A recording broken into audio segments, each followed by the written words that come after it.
പരിശുദ്ധ അമ്മ മാതാവിനോട് നമുക്ക് പ്രാർത്ഥിക്കാം.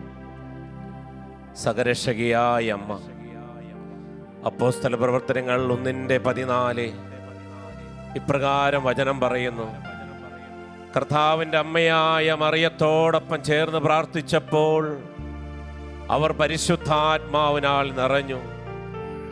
പ്രിയപ്പെട്ട സഹോദരങ്ങളെ, വചനത്തിൻ്റെ അമ്മയായ, സുവിശേഷത്തിൻ്റെ അമ്മയായ പരിശുദ്ധ അമ്മയോട് നമുക്ക് പ്രാർത്ഥിക്കാം.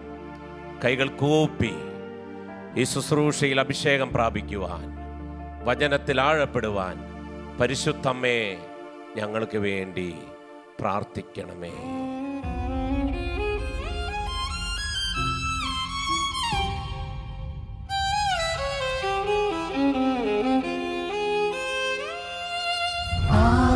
Maria, Ave Maria, Ave Ave Maria. പ്രാർത്ഥിക്കട്ടെ എല്ലാവരും. Ave Maria, ആഗ്രഹത്തോടെ Ave Maria, Ave Ave Maria. ഓരോ ജപമാലയിലും ഓടിയെത്തും മാതാവേ, എന്നാലയത്തിൽ പ്രാർത്ഥനയിൽ നീ എന്നും കൂട്ടായിരിക്കണമേ. ഓരോ ജപമാലയിലും പരിശുദ്ധമേ ഞങ്ങൾക്ക് വേണ്ടി പ്രാർത്ഥിക്കണമേ. ഓടിയെത്തും മാതാവേ, എന്നാലയത്തിൽ പ്രാർത്ഥനയിൽ കുടുംബങ്ങൾക്ക് വേണ്ടി പ്രാർത്ഥിക്കണമേ. എന്നും കൂട്ടായിരിക്കണമേ. അമ്മേ മാതാവേ, ആഗ്രഹിച്ച് പ്രാർത്ഥിക്കട്ടെ കുടുംബങ്ങൾ. അടിയങ്ങൾക്കാശ്രയമേ, സുവിശേഷമായി മാറുവാൻ അമ്മേ മാതാവേ, അഗതികൾക്കാലംബമേ.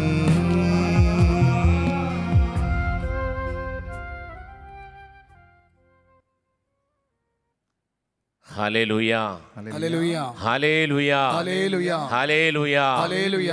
പ്രിയപ്പെട്ട ദൈവജനമേ, രക്ഷകന്റെ മിഷൻ എന്ന ഒരു ദൈവീക ശുശ്രൂഷ അവസാന ദിവസത്തിലേക്ക് നമ്മൾ കടക്കുമ്പോൾ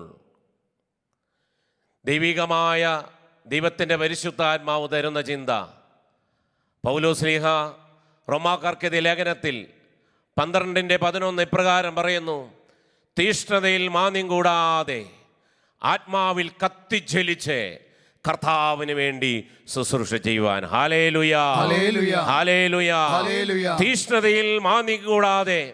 പ്രിയപ്പെട്ട സഹോദരങ്ങളെ, ഈ ഒരു വലിയൊരു സാഹചര്യത്തിൽ നിന്റെ ജീവിതത്തിലെ തീഷ്ണതയ്ക്ക് വല്ല മാന്യം സംഭവിച്ചിട്ടുണ്ടെങ്കിൽ, കർത്താവിന് വേണ്ടി ശുശ്രൂഷ ചെയ്യുവാൻ എവിടെയെങ്കിലൊക്കെ വീഴ്ചകൾ സംഭവിച്ചിട്ടുണ്ടെങ്കിൽ, പ്രിയപ്പെട്ട സഹോദരങ്ങളെ, ഈ നിമിഷം നമുക്ക് പ്രാർത്ഥിക്കാം. ഈ ലോകത്തിൻ്റെ അതിർത്തികളിലേക്ക് കർത്താവ് യേശുമിശിഹ നമുക്ക് തന്നിട്ട് പോയിട്ടുള്ള ഒരു വലിയൊരു നിധിയാണ് സുവിശേഷം. ആ നിധിയെ നമുക്ക് മുറുകെ പിടിച്ചുകൊണ്ട്, ആ നിധിയെ, ആ സുവിശേഷം മറ്റുള്ളവർക്ക് പകർന്നു കൊടുത്തുകൊണ്ട് ദൈവം തരുന്ന രക്ഷയെ സ്വന്തമാക്കുവാൻ, മറ്റുള്ളവർക്ക് ആ രക്ഷ പകർന്നു കൊടുക്കുവാൻ ദൈവത്തിൻ്റെ പരിശുദ്ധാത്മാവ് നമ്മൾ ഓരോരുത്തരെയും ഒരു ഉപകരണമാകട്ടെ എന്ന് നമ്മൾ പ്രാർത്ഥിക്കാൻ പോവുകയാണ്. പ്രിയപ്പെട്ട സഹോദരങ്ങളെ, 2 കരങ്ങൾ ഉയർത്തിപ്പിടിക്കാം. തീഷ്ണതയിൽ മാന്യം കൂടാതെ ആത്മാവിൽ കത്തിജ്വലിക്കുന്നവരുമായി കർത്താവിന് വേണ്ടി ശുശ്രൂഷ ചെയ്യുവാൻ ഈ കാലഘട്ടം കർത്താവ് യേശുമിശിഹ, ദൈവത്തിന്റെ വചനം പൗലോസ്ലീഹ പറയുന്നു: ഇപ്പോൾ തിന്മയുടെ കാലഘട്ടമാണ്, നിങ്ങളുടെ സമയം പൂർണ്ണമായി പ്രയോജനപ്പെടുത്താൻ. പ്രിയപ്പെട്ട സഹോദരങ്ങളെ, ദൈവജനമേ, കുടുംബങ്ങളെ, എല്ലാവരും കർത്താവിന്റെ സുവിശേഷം പറയുക എന്ന വലിയൊരു കടമയിലേക്ക് നമ്മൾ കടക്കണം. കരങ്ങൾ ഉയർത്തിപ്പിടിച്ച് സ്തുതിച്ച് പ്രാർത്ഥിക്കട്ടെ. ഹല്ലേലൂയ, ഹല്ലേലൂയ, ഹല്ലേലൂയ, ഹല്ലേലൂയ. യേശുവേ, ആരാധന, ആരാധന, ആരാധന. ആഗ്രഹിച്ച് സ്തുതിക്കട്ടെ. രാജ്യങ്ങളിൽ നിന്ന് രാജ്യങ്ങളിലേക്ക്, ദേശങ്ങളിൽ നിന്ന് ദേശങ്ങളിലേക്ക് കർത്താവിന്റെ സുവിശേഷം അഭിഷേകമായി മാറുവാൻ കർത്താവേ ഈ ദൈവജനത്തെ ഒരുക്കണമേ, ഉപകരണമാക്കി മാറ്റണമേ. കുടുംബങ്ങളൊന്ന് ചേർന്ന് അവിടുത്തെ വചനം പ്രഘോഷിക്കുവാൻ, അവിടുത്തെ സേവിക്കുവാൻ കടന്നു വരട്ടെ എന്ന് പ്രാർത്ഥിച്ചുകൊണ്ട് സ്തുതിക്കുന്നു, സ്തുതിക്കുന്നു, സ്തുതിക്കുന്നു, സ്തുതിക്കുന്നു. കൈകളടിച്ച് കൈകളടിച്ച് ആത്മാവിന്റെ നിറവോടെ കത്തിജലച്ച് കർത്താവിന് വേണ്ടി ശുശ്രൂഷ ചെയ്യുവാൻ പരിശുദ്ധാത്മാവേ ദൈവജനത്തെ ഒരുക്കണമേ. എല്ലാവരും കൈകളടിച്ച് അഭിഷേകത്തോടെ ആനന്ദത്തോടെ അഭിഷേകത്തോടെ അധികാരത്തോടെ ഒരു തലമുറ എഴുന്നേൽക്കട്ടെ. അഭിഷേകത്തോടെ അധികാരത്തോടെ ഒരു തലമുറ എഴുന്നേൽക്കട്ടെ. അഭിഷേകത്തോടെ അധികാരത്തോടെ ഒരു തലമുറ എഴുന്നേൽക്കട്ടെ. അഭിഷേകത്തോടെ അധികാരത്തോടെ ഒരു തലമുറ എഴുന്നേൽക്കട്ടെ. രാജ്യങ്ങൾ കീഴടങ്ങും, ദേശങ്ങൾ പിടിച്ചെടുക്കും. രാജ്യങ്ങൾ കീഴടങ്ങും, ദേശങ്ങൾ പിടിച്ചെടുക്കും. അഭിഷേകത്തോടെ അധികാരത്തോടെ ഒരു തലമുറ എഴുന്നേൽക്കട്ടെ. അഭിഷേകത്തോടെ അധികാരത്തോടെ ഒരു തലമുറ എഴുന്നേൽക്കട്ടെ. സുവിശേഷം വഹിക്കുന്നവരായി ഓരോ കുടുംബങ്ങളും, ഓരോ വ്യക്തികളും, ഓരോ ദൈവജനവും ആയി തീരട്ടെ. പ്രിയപ്പെട്ട ദൈവജനമേ, ഉണർന്ന് എഴുന്നേൽക്കുക. നിന്റെ ജീവിതത്തിലെ സുവിശേഷം എത്തിക്കുവാൻ മാന്യം സംഭവിച്ചിട്ടുണ്ടോ? ആത്മാവിൽ തീഷ്ണത നീ കുറഞ്ഞു പോയിട്ടുണ്ടോ? ഇപ്പോൾ വിശുദ്ധ കുർബാനയിൽ നിന്ന്, വിശ്വാസത്തിൽ നിന്ന് നീ അകന്നു പോയിട്ടുണ്ടോ? തിരിച്ചു വരിക. ആത്മാവിൽ കത്തിജലിച്ച് കർത്താവിന് വേണ്ടി ശുശ്രൂഷ ചെയ്യുവാൻ എല്ലാവരും കൈകളടിച്ച് ആത്മാവിന്റെ അഭിഷേകത്തോടെ അഭിഷേകം ഇറങ്ങി സുവിശേഷത്തിന്റെ ശക്തിയാ. അഭിഷേകം ഇറങ്ങി സുവിശേഷത്തിന്റെ ശക്തിയാ. രാജ്യങ്ങൾ കീഴടങ്ങും, ദേശങ്ങൾ പിടിച്ചെടുക്കും. രാജ്യങ്ങൾ കീഴടങ്ങും, ദേശങ്ങൾ പിടിച്ചെടുക്കും. അഭിഷേകത്തോടെ അധികാരത്തോടെ ഒരു തലമുറ എഴുന്നേൽക്കട്ടെ.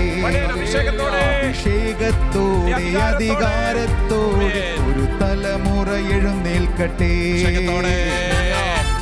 ആനന്ദത്തോടെ ജീവനോടെ സഹോദരങ്ങളെ തിരിച്ചു വരിക. നീ മാറിപ്പോയിട്ടുണ്ടോ? മാറി നിന്നിട്ടുണ്ടോ? തിരിച്ചു വരിക.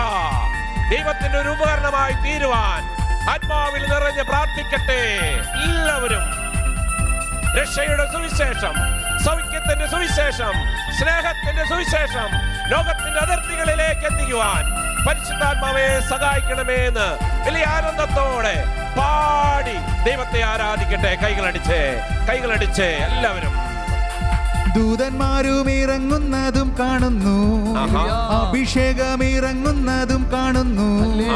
ദൂതന്മാരും ഇറങ്ങുന്നതും കാണുന്നു, അഭിഷേകം ഇറങ്ങുന്നതും കാണുന്നു.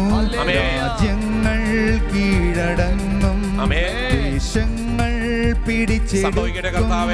രാജ്യങ്ങൾ കീഴടങ്ങും, ദേശങ്ങൾ അഭിഷേകത്തോടെ അധികാരത്തോടെ തലമുറ എഴുന്നേൽക്കട്ടെ.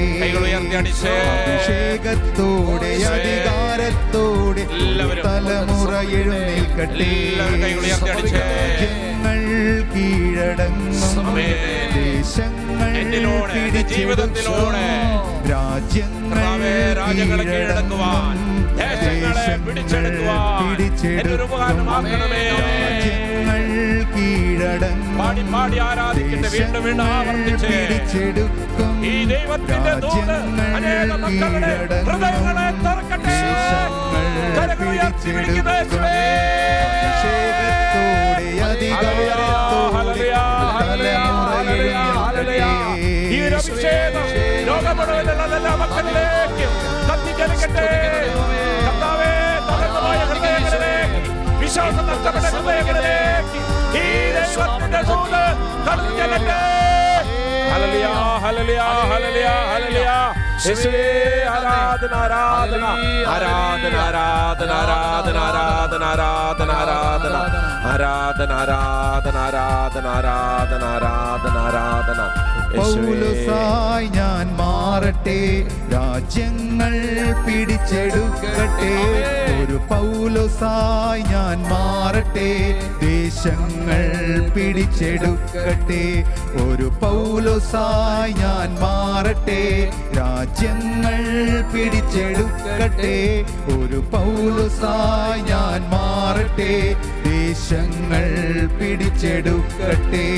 അഭിഷേകത്തോടെ അധികാരത്തോടെ ഒരു തലമുറ എഴുന്നേൽക്കട്ടെ.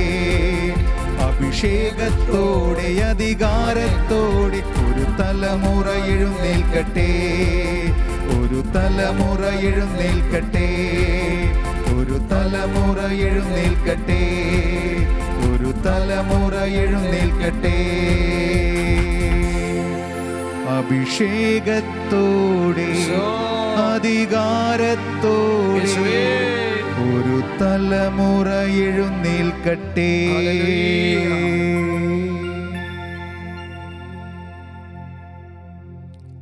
മിശിഹായിൽ സ്നേഹം നിറഞ്ഞ സഹോദരീ സഹോദരന്മാരെ, രക്ഷകൻ്റെ മിഷൻ എന്ന ധ്യാനത്തിൻ്റെ മൂന്നാമത്തെ ദിവസത്തിലേക്ക് നാം പ്രവേശിക്കുകയാണ്. പ്രേക്ഷിത പ്രവർത്തനത്തിൻ്റെ പ്രാധാന്യത്തെക്കുറിച്ചും പ്രേക്ഷിത പ്രവർത്തനത്തിൻ്റെ ആവശ്യത്തെക്കുറിച്ചും നാം ആദ്യത്തെ ദിവസം കാണുകയുണ്ടായി.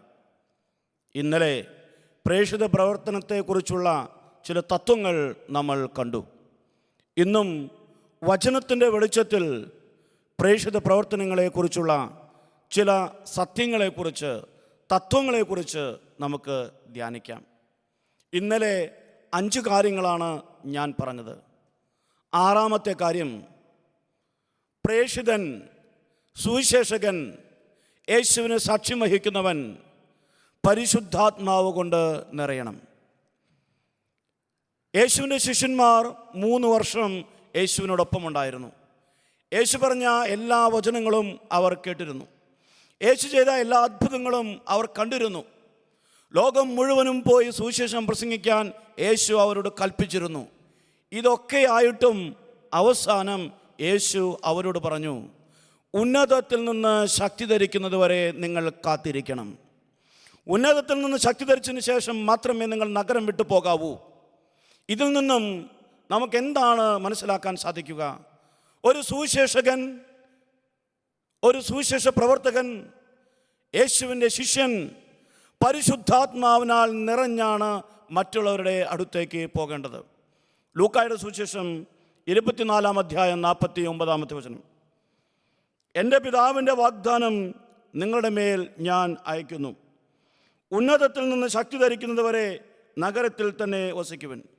ഉന്നതത്തിൽ നിന്ന് ശക്തി ധരിക്കുന്നത് വരെ നഗരത്തിൽ തന്നെ വസിക്കുവാൻ കർത്താവ് ശിഷ്യന്മാരോട് ആജ്ഞാപിക്കുന്നു.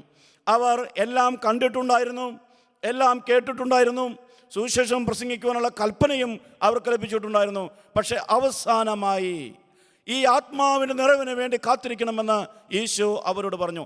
ഇന്നും സുവിശേഷം വായിച്ച്, പഠിച്ച്, പാലിച്ച് അത് പ്രഘോഷിക്കാനായി തയ്യാറായിരിക്കുന്ന എല്ലാവരും, സുവിശേഷ പ്രവർത്തനത്തിനായി ആഗ്രഹിക്കുന്ന എല്ലാവരും ഈ ആത്മാവിൻ്റെ നിറവിന് വേണ്ടി പ്രാർത്ഥിക്കണം, ഈ നിറവിന് വേണ്ടി കാത്തിരിക്കണം.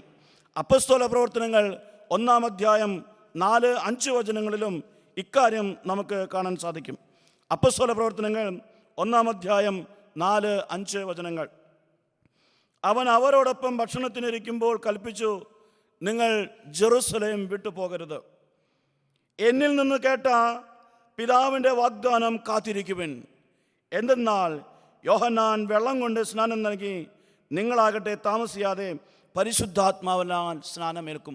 നിങ്ങൾ പരിശുദ്ധാത്മാവിനാൽ സ്നാനമേൽക്കാൻ പോവുകയാണ്. ഈ പരിശുദ്ധാത്മാവിനാൽ സ്നാനമേറ്റതിന് ശേഷം മാത്രമാണ് നിങ്ങൾ പുറത്തിറങ്ങേണ്ടത്. അപ്പോസ്തല പ്രവർത്തനങ്ങൾ 1-ാം അധ്യായം 8-ാമത്തെ വചനത്തിൽ ഇതിൻ്റെ തുടർച്ചയെന്നോണം ഈശോ പറയുന്നു, നിങ്ങൾ പുറത്തിറങ്ങരുത്, ആത്മാവിന് വേണ്ടി കാത്തിരിക്കണം, ഉന്നതത്തിൽ നിന്ന് ശക്തി ധരിക്കുന്നവരെ കാത്തിരിക്കണം. ആ ശക്തി നിങ്ങളുടെ മേൽ വന്നു കഴിഞ്ഞാൽ നിങ്ങൾ ശക്തി പ്രാപിക്കും. അപ്പോസ്തല പ്രവർത്തനങ്ങൾ 1:8 എന്നാൽ പരിശുദ്ധാത്മാവ് നിങ്ങളുടെ മേൽ വന്നു കഴിയുമ്പോൾ നിങ്ങൾ ശക്തി പ്രാപിക്കും.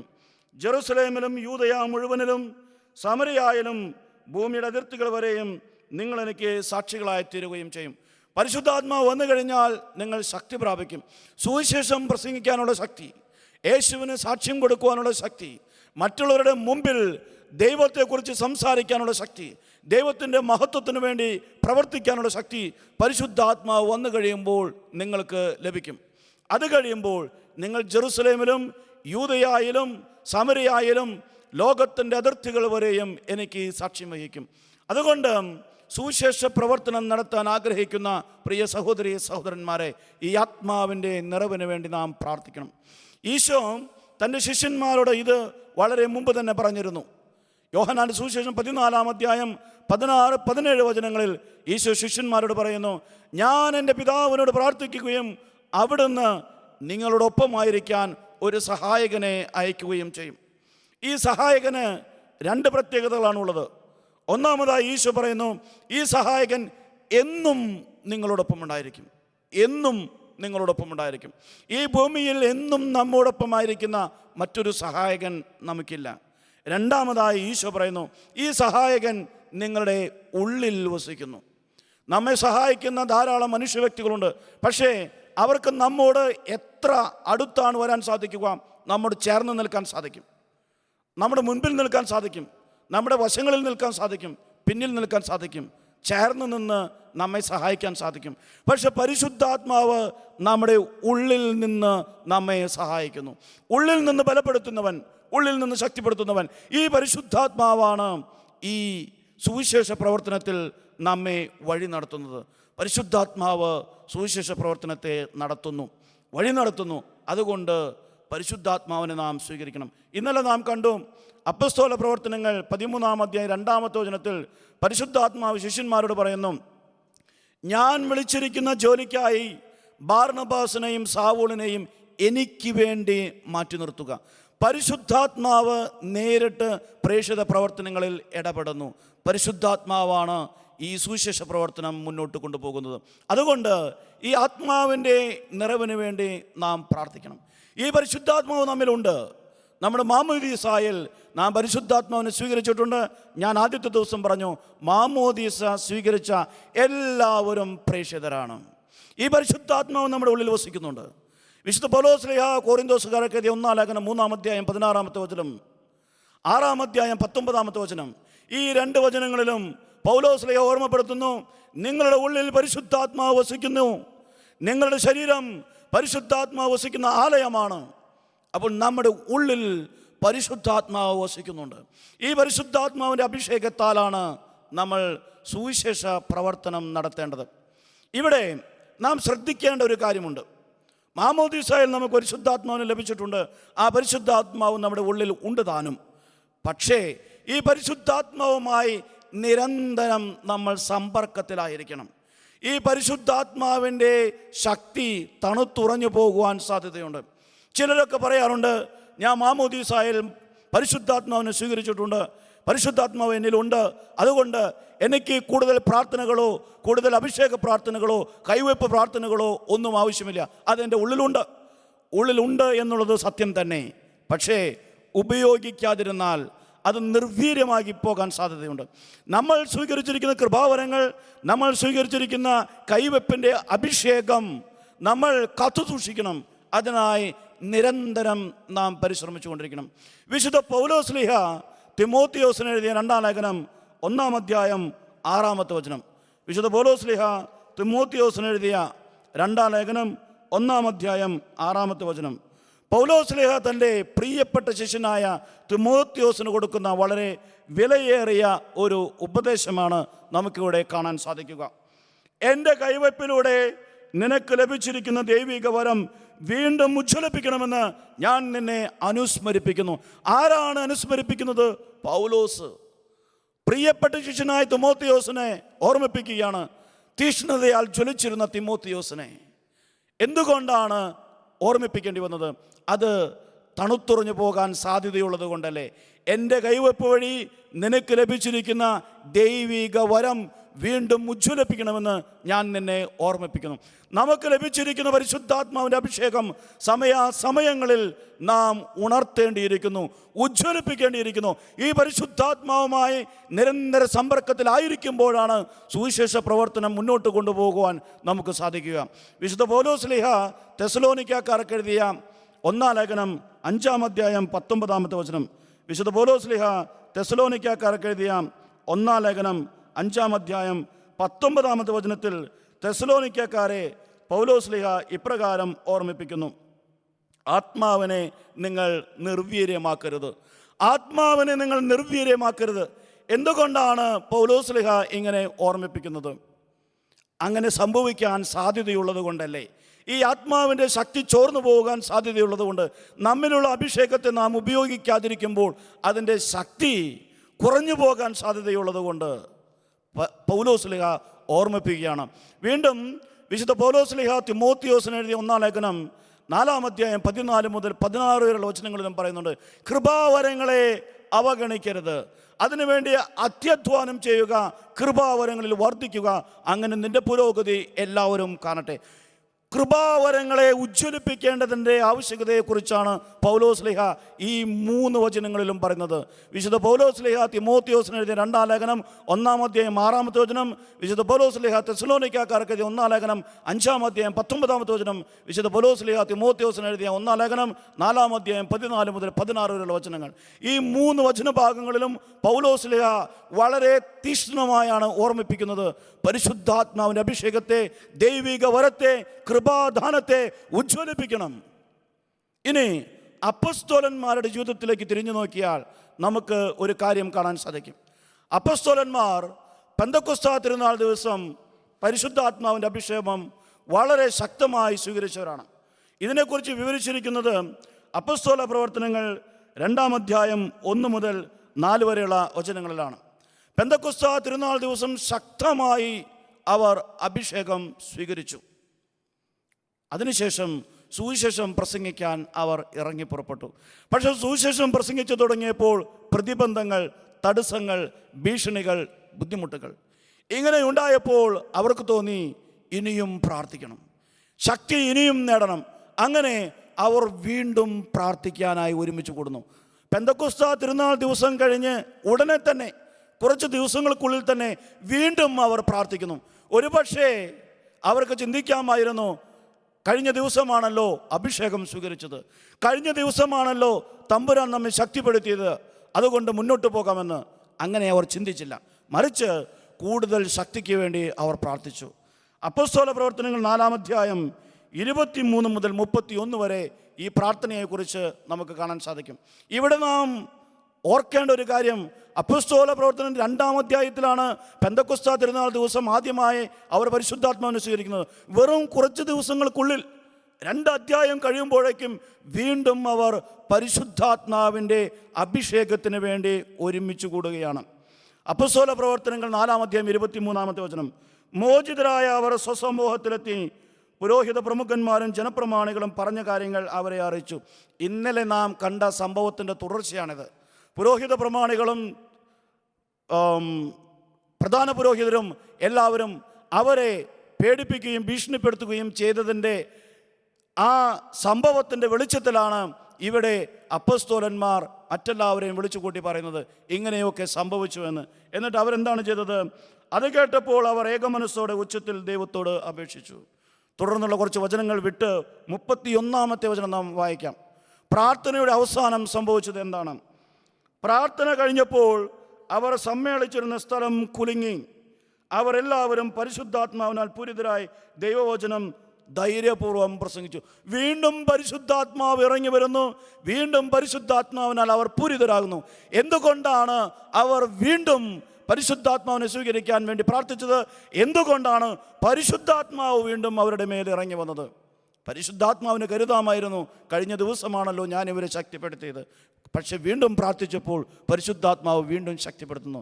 ദുർബലമായ മനുഷ്യപ്രകൃതിയിൽ ജീവിക്കുന്ന നമുക്ക് ദൈവത്തിൻ്റെ വരം, കൃപാവരം, പരിശുദ്ധാത്മാവിൻ്റെ അഭിഷേകം ഇടയ്ക്കിടെ ആവശ്യമാണ്.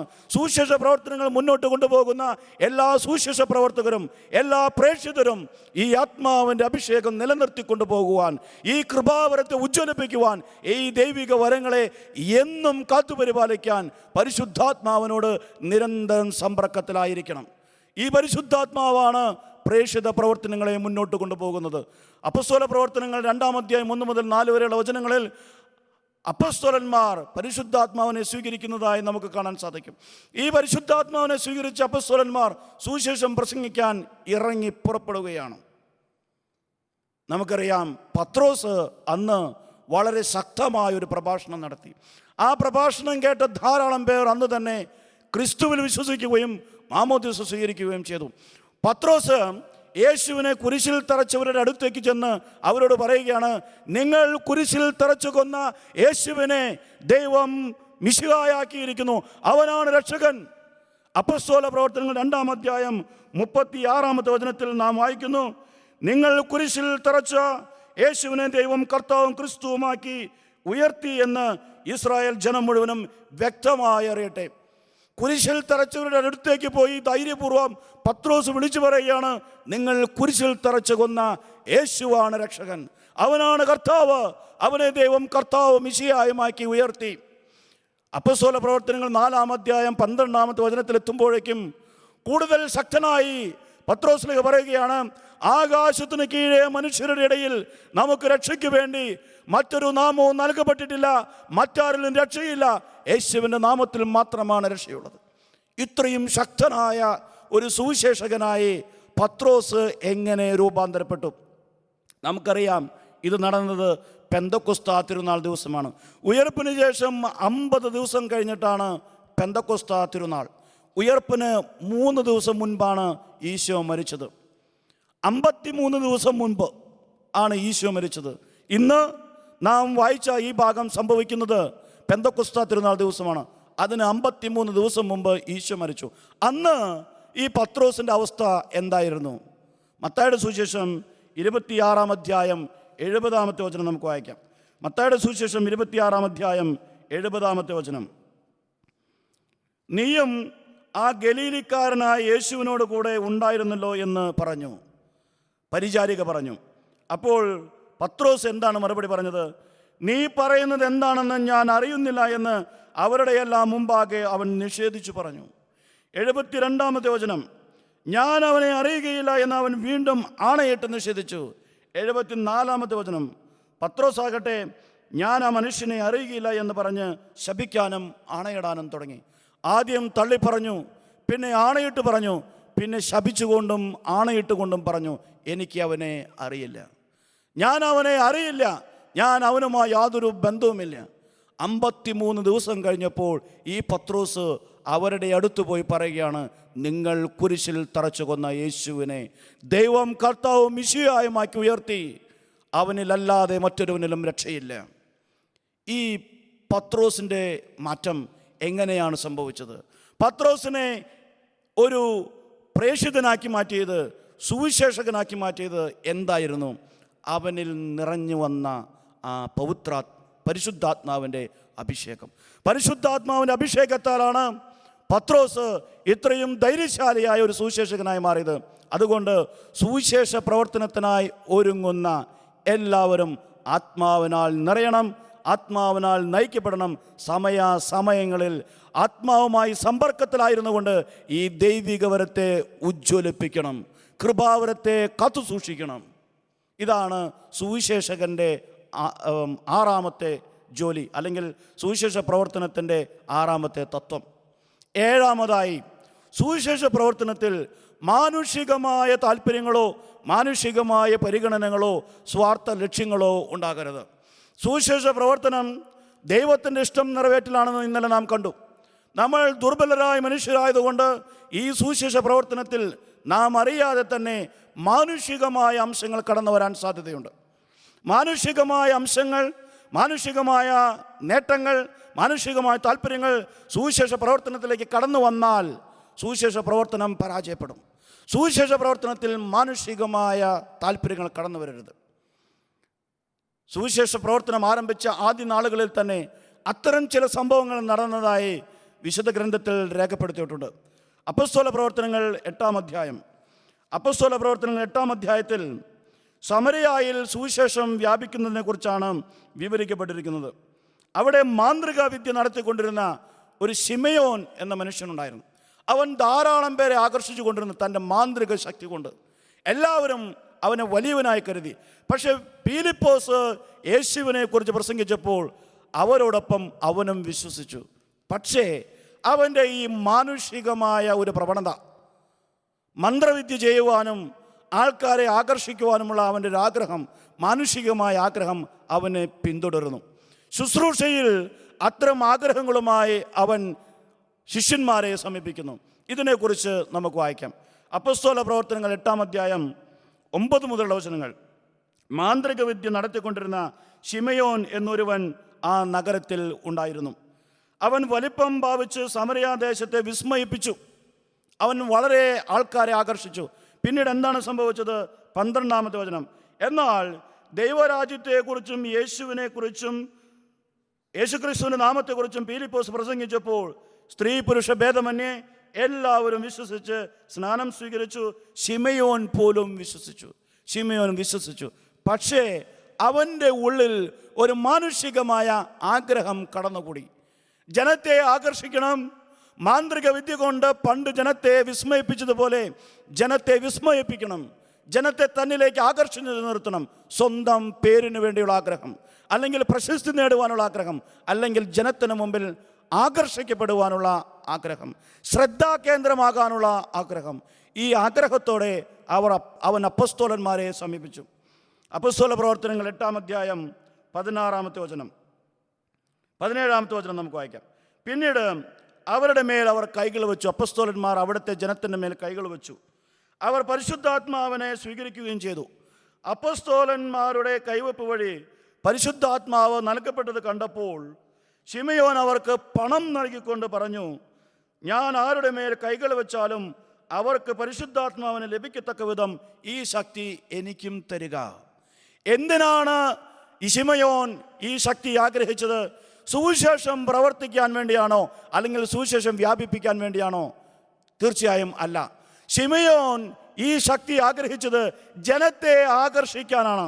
അതിനു മുമ്പ് ജനത്തെ വിസ്മയിപ്പിച്ചതുപോലെ ജനത്തെ വിസ്മയിപ്പിക്കാൻ വേണ്ടി, ജനത്തിന് മുമ്പിൽ ശ്രദ്ധാ കേന്ദ്രമാകാൻ വേണ്ടി, ഞാൻ ആരുടെ തലയിൽ കൈവച്ചാലും അവർക്ക് ഈ ശക്തി കിട്ടത്തക്ക വിധം എനിക്കും ഈ ശക്തി പകർന്നു തരിക എന്ന് പറഞ്ഞ് അപ്പോസ്തലന്മാർക്ക് ശിമയോൻ പണം കൊടുത്തു. സുവിശേഷ പ്രവർത്തനമായിരുന്നു അവൻ്റെ ലക്ഷ്യമെങ്കിൽ അപ്പോസ്തലന്മാരോട് ചേർന്ന് പ്രവർത്തിക്കാമായിരുന്നു. അല്ല എങ്കിൽ ഈ വരം കിട്ടുന്നത് വരെ കാത്തിരിക്കാമായിരുന്നു. അല്ലെങ്കിൽ ഈ വരത്തിന് വേണ്ടി തമ്പുരാന്റെ മുമ്പിൽ പ്രാർത്ഥിക്കാമായിരുന്നു. മറിച്ച് അവൻ ചെയ്തത് സൂത്രത്തിൽ അപ്പോസ്തലന്മാർക്ക് പണം കൊടുക്കുകയാണ്. ശ്രദ്ധാകേന്ദ്രമാകാൻ വേണ്ടി, മറ്റുള്ളവരുടെ മുമ്പിൽ ശ്രദ്ധിക്കപ്പെടാൻ വേണ്ടി, മറ്റുള്ളവരെ വിസ്മയിക്കാൻ വേണ്ടി ഈ ശക്തി കിട്ടുവാൻ അവൻ ആഗ്രഹിച്ചു. അതിൻ്റെ ഫലമായിട്ട് എന്ത് സംഭവിച്ചു? പത്രോസ്ലിഹ അവനോട് പറയുന്നു, നീ ഇത് തെറ്റായ രീതിയിൽ സ്വന്തമാക്കാൻ പരിശ്രമിച്ചതുകൊണ്ട് നിനക്ക് ഇതിൽ ഒരിക്കലും ഭാഗഭാഗിത്വം ലഭിക്കില്ല. ഈ കൃപാവരം നിനക്ക് ഒരിക്കലും ലഭിക്കില്ല. പത്രോസ്ലിഹ പറയുന്നു, ദൈവത്തിൻ്റെ ദാനം പണം കൊടുത്ത് വാങ്ങാമെന്ന് നീ വ്യാമോഹിച്ചു. നിനക്ക് ഇക്കാര്യത്തിൽ ഭാഗഭാഗിത്വമോ അവകാശമോ ഉണ്ടായിരിക്കില്ല. പ്രിയപ്പെട്ട സഹോദരീ സഹോദരന്മാരെ, കൃപാവരങ്ങൾക്ക് വേണ്ടി ആഗ്രഹിക്കാം, വരദാനങ്ങൾക്ക് വേണ്ടി പ്രാർത്ഥിക്കാം, വരദാനങ്ങൾക്ക് വേണ്ടി ത്യാഗത്തോടെ പ്രാർത്ഥിക്കാം. ഇതെല്ലാം തമ്പുരാന്റെ മുമ്പിൽ വളരെ വിലപ്പെട്ടതാണ്. പക്ഷേ വരദാനങ്ങൾക്ക് വേണ്ടി തെറ്റായ രീതിയിൽ ആഗ്രഹിക്കുകയോ വരദാനങ്ങൾ ഉണ്ട് എന്ന് ഭാവിച്ച് മറ്റുള്ളവരെ വിസ്മയിപ്പിക്കാൻ പരിശ്രമിക്കുകയോ വരദാനങ്ങൾ ഉണ്ട് എന്ന് അവകാശപ്പെട്ട് മറ്റുള്ളവരെ ആകർഷിക്കുകയോ ഒക്കെ ചെയ്താൽ അത് സുവിശേഷത്തിന് എതിരായ കാര്യങ്ങളാണ്. സുവിശേഷ പ്രവർത്തനത്തിൽ മാനുഷികമായ താല്പര്യങ്ങൾ കടന്നു വരരുത്. മാനുഷികമായ പരിഗണനകളും സ്വാർത്ഥ താല്പര്യവും സുവിശേഷ പ്രവർത്തനത്തിൽ കടന്നുകൂടാതെ നാം കാത്തു സംരക്ഷിക്കേണ്ടിയിരിക്കുന്നു. ശിമയോൻ അവിടെയാണ് വീണുപോയത്. മറ്റുള്ളവരെ ആകർഷിക്കുവാൻ അവൻ ആഗ്രഹിച്ചു. മറ്റുള്ളവരുടെ മുമ്പിൽ ശ്രദ്ധാകേന്ദ്രമാകാൻ അവൻ ആഗ്രഹിച്ചു. സുവിശേഷ പ്രവർത്തനത്തിൽ, വരദാനങ്ങളിൽ, ആത്മീയതയിൽ മാനുഷികമായ അംശങ്ങൾ കടന്നുകൂടുന്നു. മാനുഷികമായ അംശങ്ങൾ കടന്നുകൂടാതിരിക്കണമെങ്കിൽ നമ്മൾ അതീവ ജാഗ്രതയോടെ പ്രവർത്തിക്കണം. ജാഗരൂകതയോടെ നമ്മൾ പ്രവർത്തിക്കണം. കാരണം നാം അറിയാതെ മാനുഷികമായ താല്പര്യങ്ങൾ കടന്നുകൂടും. അപ്പോസ്തല പ്രവർത്തനങ്ങൾ 16-ാമത്തെ അധ്യായം, അപ്പോസ്തല പ്രവർത്തനങ്ങൾ 16-ാം അധ്യായം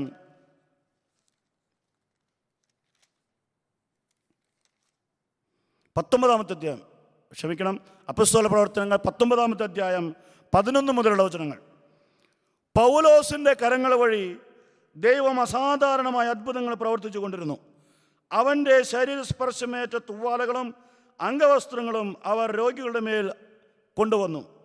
അപ്പോൾ രോഗം അവരെ വിട്ടുമാറുകയും അശുദ്ധാത്മാക്കൾ അവരിൽ നിന്ന് പുറത്തു വരികയും ചെയ്തിരുന്നു. ഇത് കണ്ട ചില യഹൂദർ എന്താണ് ചെയ്തത്? പിശാചുബാധ ഒഴിപ്പിച്ചിരുന്ന ചില യഹൂദർ പൗലോസ് പ്രസംഗിക്കുന്ന യേശുവിൻ്റെ നാമത്തിൽ നിന്നോട് ഞാൻ കൽപ്പിക്കുന്നു എന്ന് പറഞ്ഞുകൊണ്ട് അശുദ്ധാത്മാക്കളുടെ മേൽ കർത്താവായ യേശുവിൻ്റെ നാമം പ്രയോഗിച്ചു നോക്കി. എന്തിനു വേണ്ടി? അവരുടേതായ നേട്ടങ്ങൾക്ക് വേണ്ടി. അതൊരു സുവിശേഷ പ്രവർത്തനത്തിൻ്റെ ഭാഗമായിരുന്നില്ല. ദൈവരാജ്യം സ്ഥാപിക്കപ്പെടണമെന്ന ആഗ്രഹം അവർക്കുണ്ടായിരുന്നില്ല. മറിച്ച് പിശാചുബാധ ഒഴിപ്പിച്ച് മറ്റുള്ളവരുടെ ശ്രദ്ധ നേടിക്കൊണ്ടിരുന്ന ആ യഹൂദർ കർത്താവായ യേശുവിൻ്റെ നാമം പ്രയോഗിച്ചു നോക്കുകയാണ്. അപ്പോൾ എന്താണ് സംഭവിക്കുന്നത്?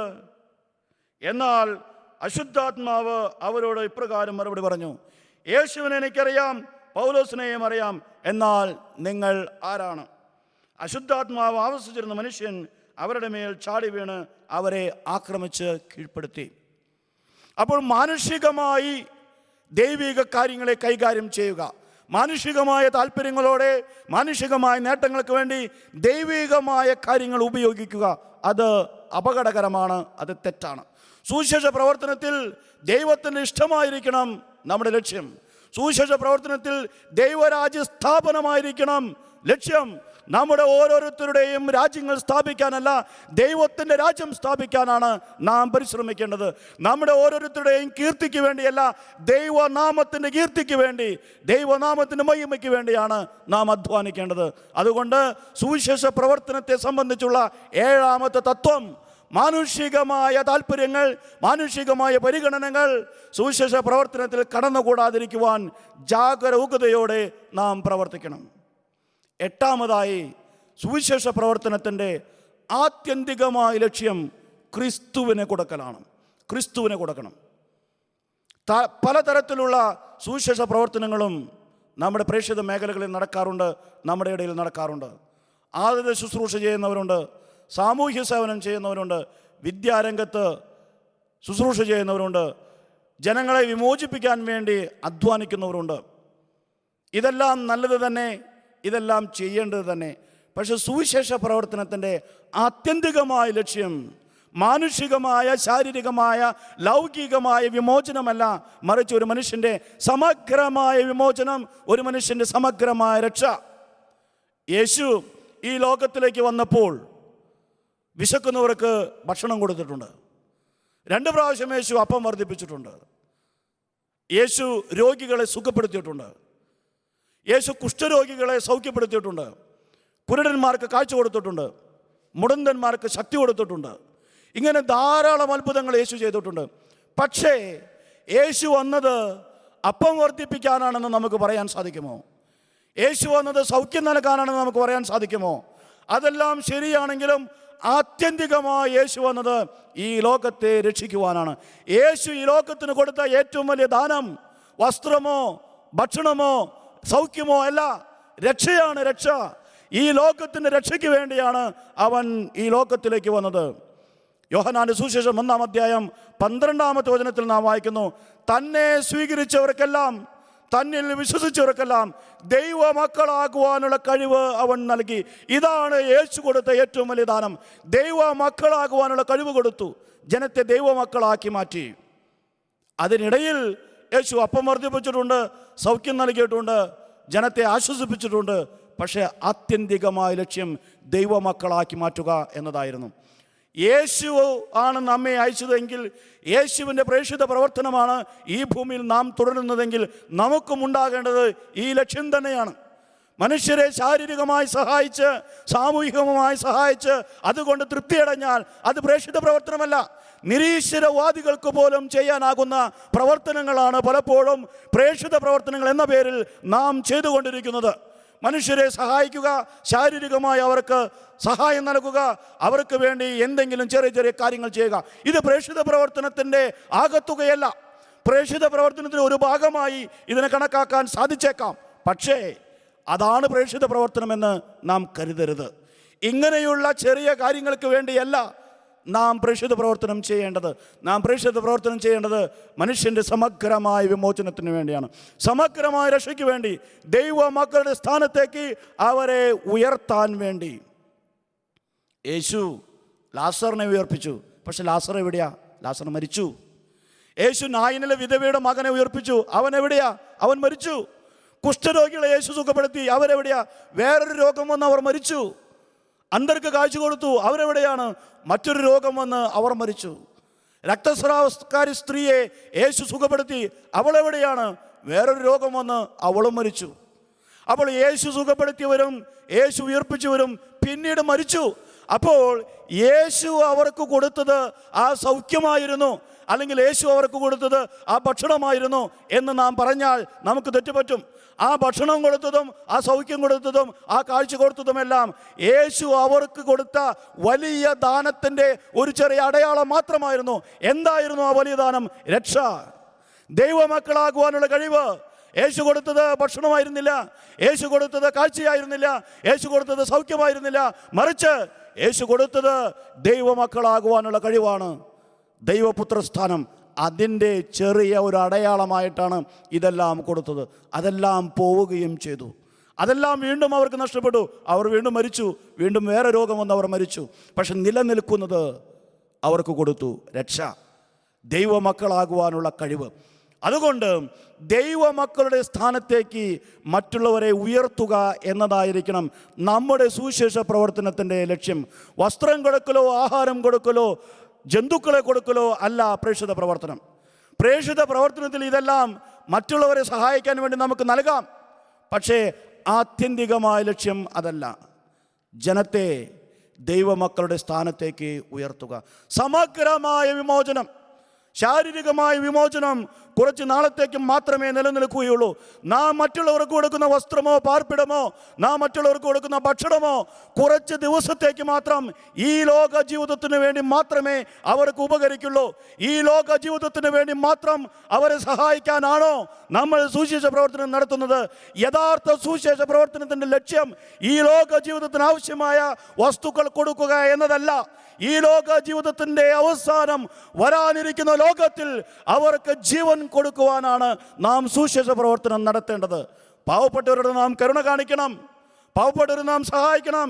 ഈ ലോക ജീവിതത്തിൽ അവർക്ക് ബുദ്ധിമുട്ടുണ്ടാകുമ്പോൾ നമ്മൾ അവരുടെ കൂടെ ആയിരിക്കണം, അവരെ സഹായിക്കണം.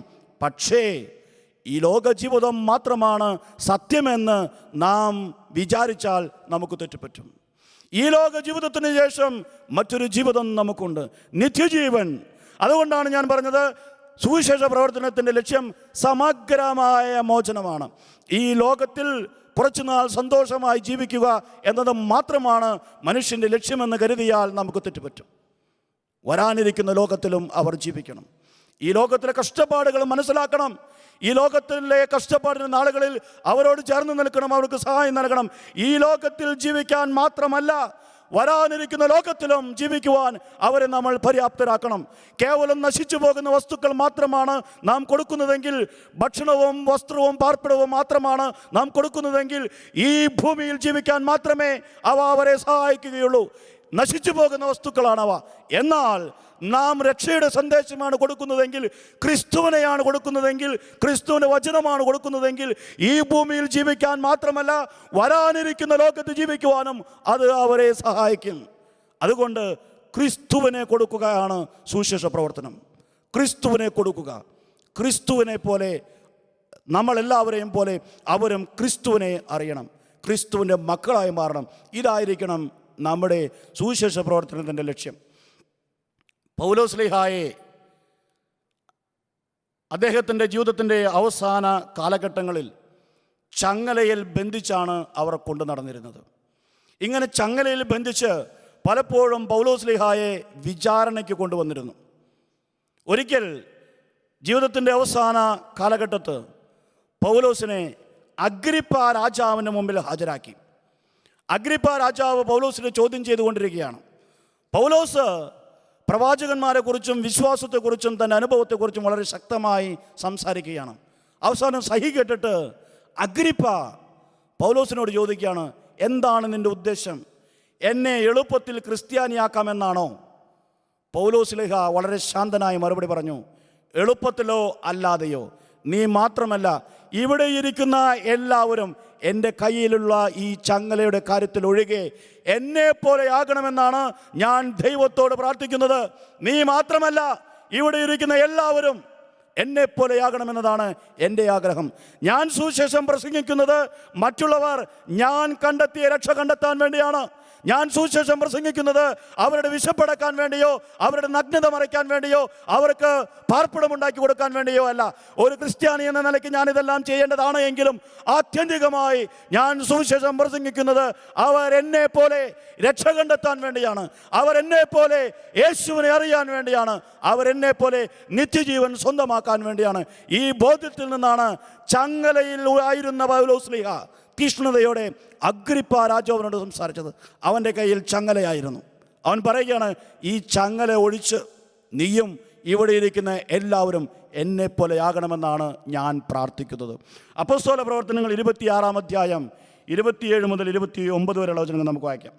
അപ്പോസ്തല പ്രവർത്തനങ്ങൾ 26-ാം അധ്യായം വചനങ്ങൾ 27 മുതൽ 29 വരെ. അഗ്രിപ്പ രാജാവേ, നീ പ്രവാചകന്മാരിൽ വിശ്വസിക്കുന്നില്ലേ? ഉണ്ടെന്ന് എനിക്കറിയാം. ഇത് പൗലോസാണ് പറയുന്നത്. അതിന് മറുപടിയായിട്ട് അഗ്രിപ്പ രാജാവ് എന്താണ് പറഞ്ഞത്? അപ്പോൾ അഗ്രിപ്പ പൗലോസിനോട് പറഞ്ഞു, എളുപ്പത്തിൽ എന്നെ ക്രിസ്ത്യാനിയാക്കാമെന്നാണോ? പൗലോസ് പറഞ്ഞു, എളുപ്പത്തിലോ അല്ലാതെയോ, നീ മാത്രമല്ല ഇന്ന് എൻ്റെ വാക്ക് കേട്ടുകൊണ്ടിരിക്കുന്ന എല്ലാവരും ഈ ചങ്ങലയുടെ കാര്യത്തിൽ ഒഴികെ എന്നെ പോലെ ആകണമെന്നാണ് ഞാൻ ദൈവത്തോട് പ്രാർത്ഥിക്കുന്നത്. ഏത് ചങ്ങലയുടെ കാര്യമാണ് പൗലോസ്ലീഹ പറയുന്നത്? തൻ്റെ കൈകളിലുള്ള ചങ്ങലയുടെ കാര്യം. ചങ്ങലയിലാണ്, ബന്ധനസ്ഥനാണ്. പലപ്പോഴും ലേഖനങ്ങളിൽ പൗലോസ്ലീഹ പറഞ്ഞിട്ടുണ്ട്, നിങ്ങൾക്ക് വേണ്ടി ക്രിസ്തുവിനെ പ്രതി ഞാൻ ബന്ധനസ്ഥനാണ്, ഞാൻ ക്രിസ്തുവിൻ്റെ തടവുകാരനാണ്. അങ്ങനെ ചങ്ങലയ്ക്കിട ഇട്ട പൗലോസാണ് ധൈര്യപൂർവ്വം പറയുന്നത്, എല്ലാവരും എന്നെ പോലാകണമെന്ന് ഞാൻ ആഗ്രഹിക്കുന്നു. ഞാൻ അറിഞ്ഞ രക്ഷ, ഞാൻ അനുഭവിച്ച യേശു മറ്റുള്ളവരും സ്വന്തമാക്കണമെന്ന് ഞാൻ ആഗ്രഹിക്കുന്നു. അതുകൊണ്ട് പ്രിയപ്പെട്ട സഹോദരി സഹോദരങ്ങളെ, സുവിശേഷ പ്രവർത്തനത്തിൻ്റെ ആത്യന്തികമായ ലക്ഷ്യം ക്രിസ്തുവിനെ കൊടുക്കുകയാണ്, അവൻ്റെ വചനം കൊടുക്കുകയാണ്. നശ്വരമായ നശിച്ചു പോകുന്ന വസ്തുക്കളോ നശ്വരമായ ഈ ലോക സൗഭാഗ്യങ്ങളോ ജനത്തിന് കൊടുക്കുന്നത് മാത്രമാണ് സുവിശേഷ പ്രവർത്തനമെന്ന് നാം കരുതരുത്. എന്നും നിലനിൽക്കുന്ന, അവരെ രക്ഷയിലേക്ക് നയിക്കുന്ന ഈ ലോക ജീവിതത്തിന് ശേഷം വരാനിരിക്കുന്ന ലോകത്തിൽ അവർക്ക് പ്രവേശനം നൽകുന്ന, നിത്യജീവൻ നൽകുന്ന വചനമാണ് നാം അവർക്ക് കൊടുക്കേണ്ടത്. ക്രിസ്തുവിനെയാണ് നാം അവർക്ക് കൊടുക്കേണ്ടത്. അതുകൊണ്ട് സുവിശേഷ പ്രവർത്തനത്തിൽ നമ്മൾ വചനം കൊടുക്കണം. വചനം കേട്ടിട്ടില്ലാത്തവർക്ക് വചനം നമ്മൾ സമ്മാനിക്കണം. വിശുദ്ധ ഗ്രന്ഥം നമ്മൾ സമ്മാനിക്കണം. അങ്ങനെ വിശുദ്ധ ഗ്രന്ഥത്തിൽ നിന്ന് അവർ യേശുവിനെ അറിയണം. അങ്ങനെ രക്ഷയിലേക്കുള്ള വഴി അവർ കണ്ടെത്തണം. ഇതായിരിക്കണം നമ്മുടെ ആത്യന്തികമായ ലക്ഷ്യം. 9-ാമതായി, സുവിശേഷം പ്രവർത്തിക്കുന്നവർ മനസ്സിലാക്കേണ്ട തത്വം, സുവിശേഷം പ്രസംഗിക്കുന്നത് ഓരോരുത്തരും അവരവരുടെ ഇഷ്ടമനുസരിച്ചല്ല. സുവിശേഷം പ്രസംഗിക്കുന്നവൻ അയക്കപ്പെടണം.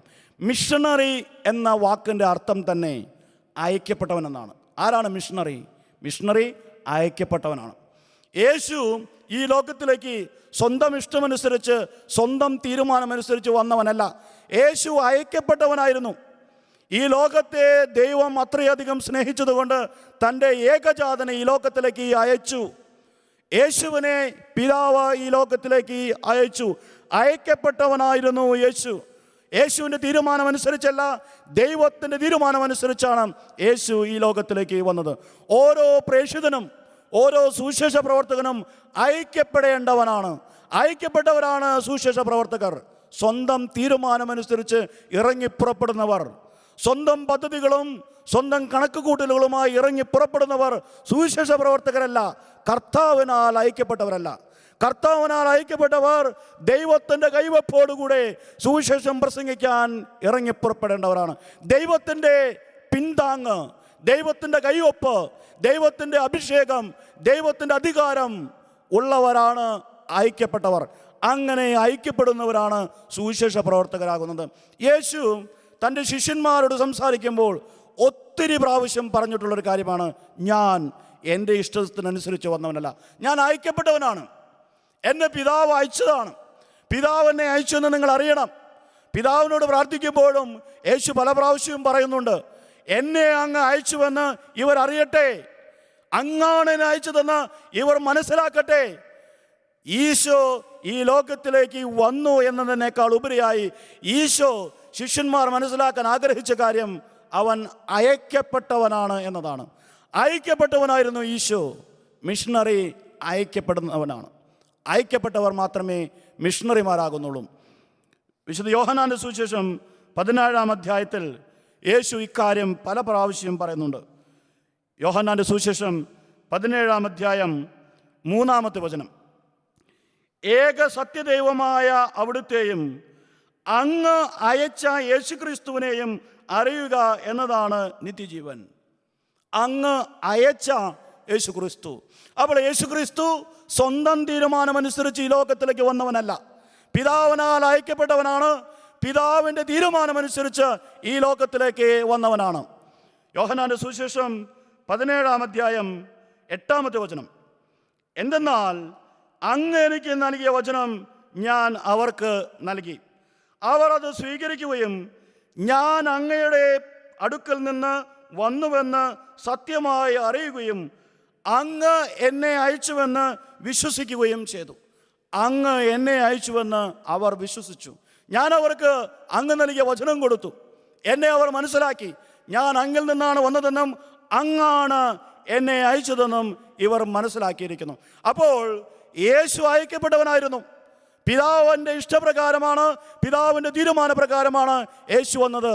അയക്കപ്പെട്ടവനായിരുന്നു യേശു. പിന്നീടും യോഹന്നാന്റെ സുവിശേഷം 17-ാം അധ്യായം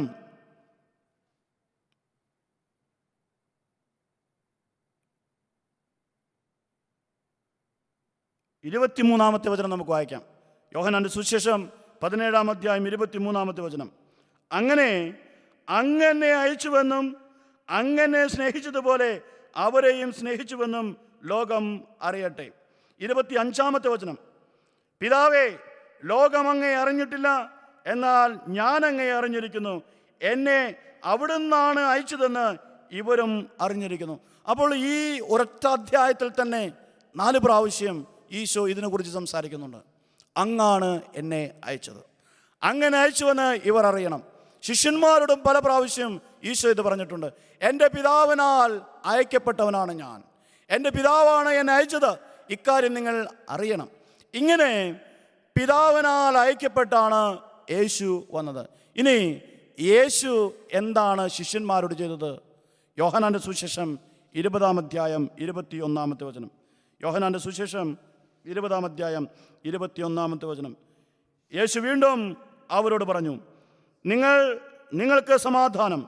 പിതാവ് എന്നെ അയച്ചതുപോലെ ഞാനും നിങ്ങളെ അയക്കുന്നു. പിതാവ് എന്നെ അയച്ചതുപോലെ ഞാനും നിങ്ങളെ അയക്കുന്നു. അപ്പോൾ യേശു തൻ്റെ ശിഷ്യന്മാരെ അയക്കുകയാണ് ചെയ്തത്. മർക്കോസിൻ്റെ സുവിശേഷം 16-ാം അധ്യായത്തിൽ നാം ഇന്നലെ കണ്ടു, നിങ്ങൾ ലോകമെങ്ങും പോയി സുവിശേഷം പ്രസംഗിക്കുവിൻ. മത്തായിയുടെ സുവിശേഷം 10-ാം അധ്യായത്തിൽ യേശു ശിഷ്യന്മാരെ അയക്കുന്നു. ലൂക്കായുടെ സുവിശേഷം 10-ാം അധ്യായത്തിൽ യേശു ശിഷ്യന്മാരെ അയക്കുന്നു. അയക്കുകയാണ് യേശു ചെയ്യുന്നത്. അയച്ചിട്ട് പറയുന്നു, ഞാൻ നിങ്ങളെ അയക്കുന്നു, നിങ്ങൾ പോയി എനിക്ക് സാക്ഷ്യം വഹിക്കുക. അപ്പോൾ ശിഷ്യന്മാർ വെറുതെ ഇറങ്ങി പുറപ്പെടുകയല്ല ചെയ്തത്. അവരുടെ ഇഷ്ടമനുസരിച്ച്, അവരുടെ തീരുമാനമനുസരിച്ച് അവർ ഇറങ്ങി പുറപ്പെടുകയല്ല ചെയ്തത്. യേശുവിനാൽ അയക്കപ്പെടുകയാണ് ചെയ്തത്.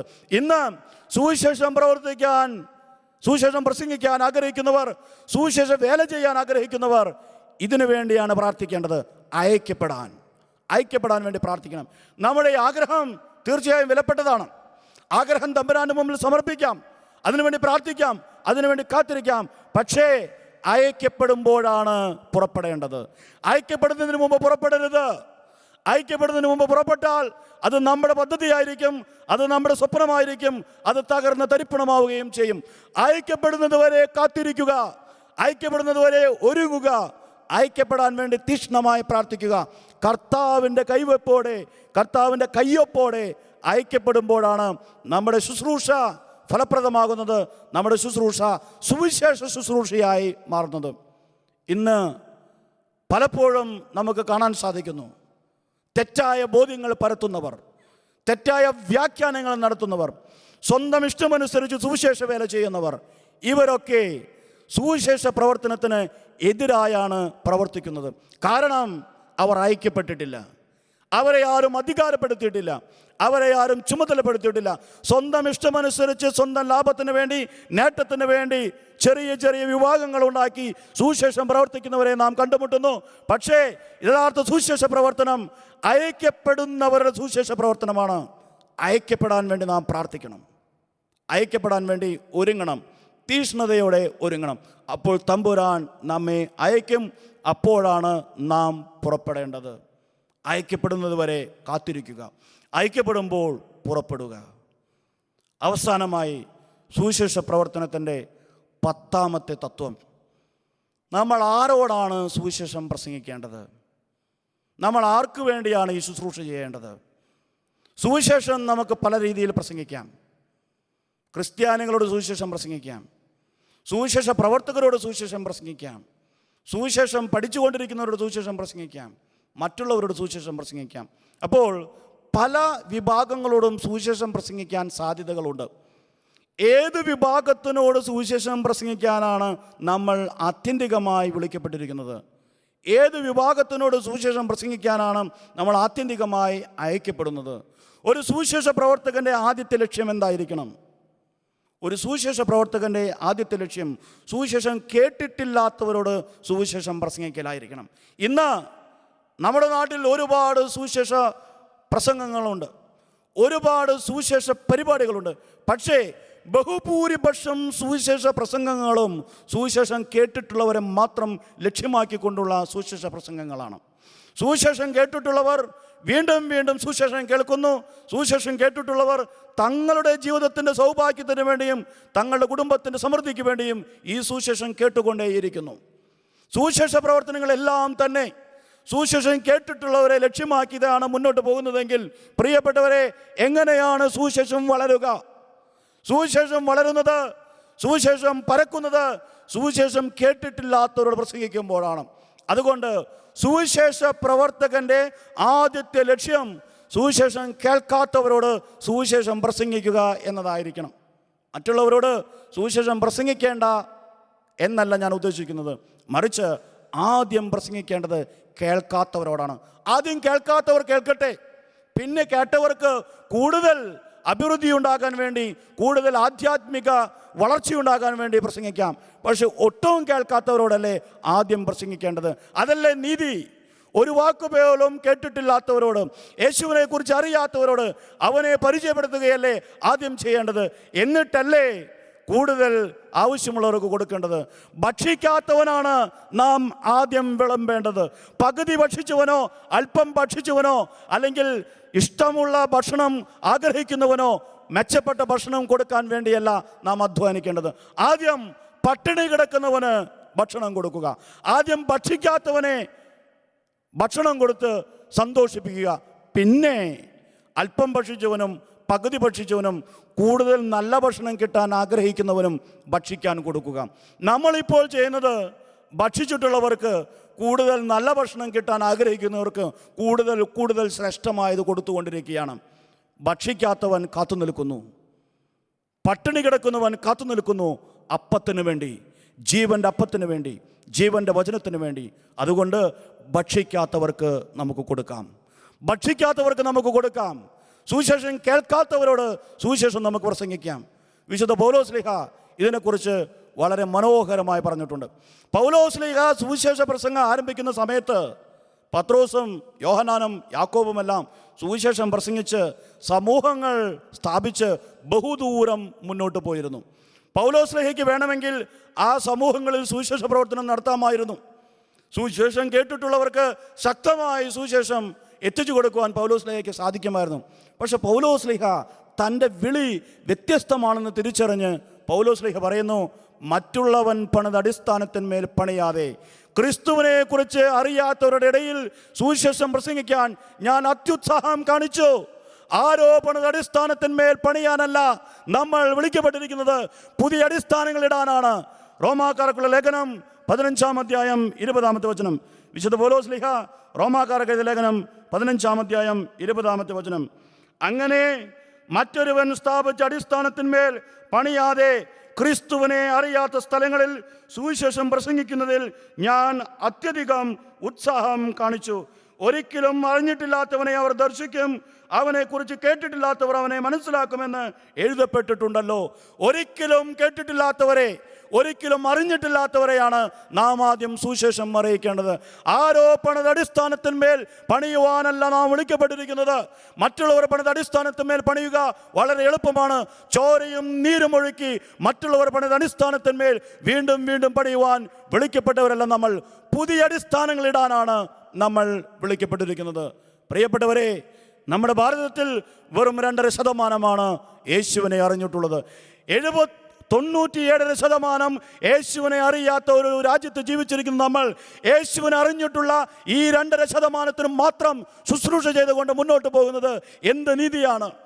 ഇന്ന് നമ്മുടെ ഇടയിൽ നടക്കുന്ന എല്ലാ സുവിശേഷ പ്രവർത്തനങ്ങളും, നമ്മുടെ നാട്ടിൽ നടക്കുന്ന എല്ലാ ആധ്യാത്മിക പരിപാടികളും, നമ്മുടെ സഭയുടെയും നമ്മുടെ സമൂഹങ്ങളുടെയും എല്ലാ ശ്രദ്ധയും ഈ 2.5% മാത്രം ഒതുങ്ങി നിൽക്കുന്നു എന്നതാണ് നമ്മുടെ പരാജയത്തിന് കാരണം. നാം വളരണമെങ്കിൽ ഈ 2.5% പുറത്ത് കിടന്ന് 97% ലക്ഷ്യമാക്കി അവരോട് നാം സുവിശേഷം പറയണം. കേട്ടിട്ടില്ലാത്തവർ സുവിശേഷത്തിന് വേണ്ടി കാത്തിരിക്കുമ്പോൾ, ക്രിസ്തുവിനെ അറിയാത്തവർ ഭക്ഷണമില്ലാത്തവരെ പോലെ പട്ടിണി കിടക്കുമ്പോൾ നമ്മൾ എങ്ങനെയാണ് ഭക്ഷിച്ചവർക്ക് തന്നെ വീണ്ടും വീണ്ടും ഭക്ഷിക്കാൻ കൊടുക്കുന്നത്? കേട്ടവരെ തന്നെ വീണ്ടും വീണ്ടും കേൾപ്പിക്കുന്നു, കുളിച്ചവരെ തന്നെ വീണ്ടും വീണ്ടും കുളിപ്പിക്കുന്നു. കേൾക്കാത്തവരും കുളിക്കാത്തവരും ധാരാളം പേർ നമ്മുടെ ഇടയിലുണ്ട്.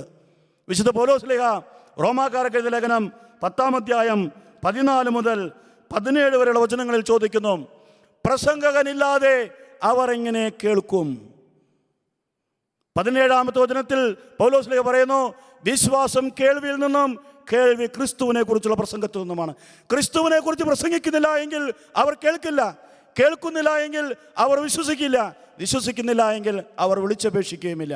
വിശുദ്ധ പൗലോസ് ശ്ലീഹ റോമാക്കാർക്ക് എഴുതിയ ലേഖനം 10-ാം അധ്യായം വചനങ്ങൾ 14 മുതൽ. എന്നാൽ തങ്ങളെ വിശ്വസിച്ചിട്ടില്ലാത്ത ഒരുവനെ അവർ എങ്ങനെ വിളിച്ചപേക്ഷിക്കും?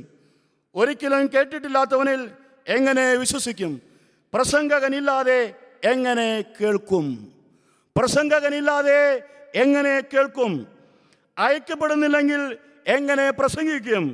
സുവിശേഷം പ്രസംഗിക്കുന്നവരുടെ പാദങ്ങൾ എത്ര സുന്ദരമെന്നാണല്ലോ എഴുതപ്പെട്ടിരിക്കുന്നത്.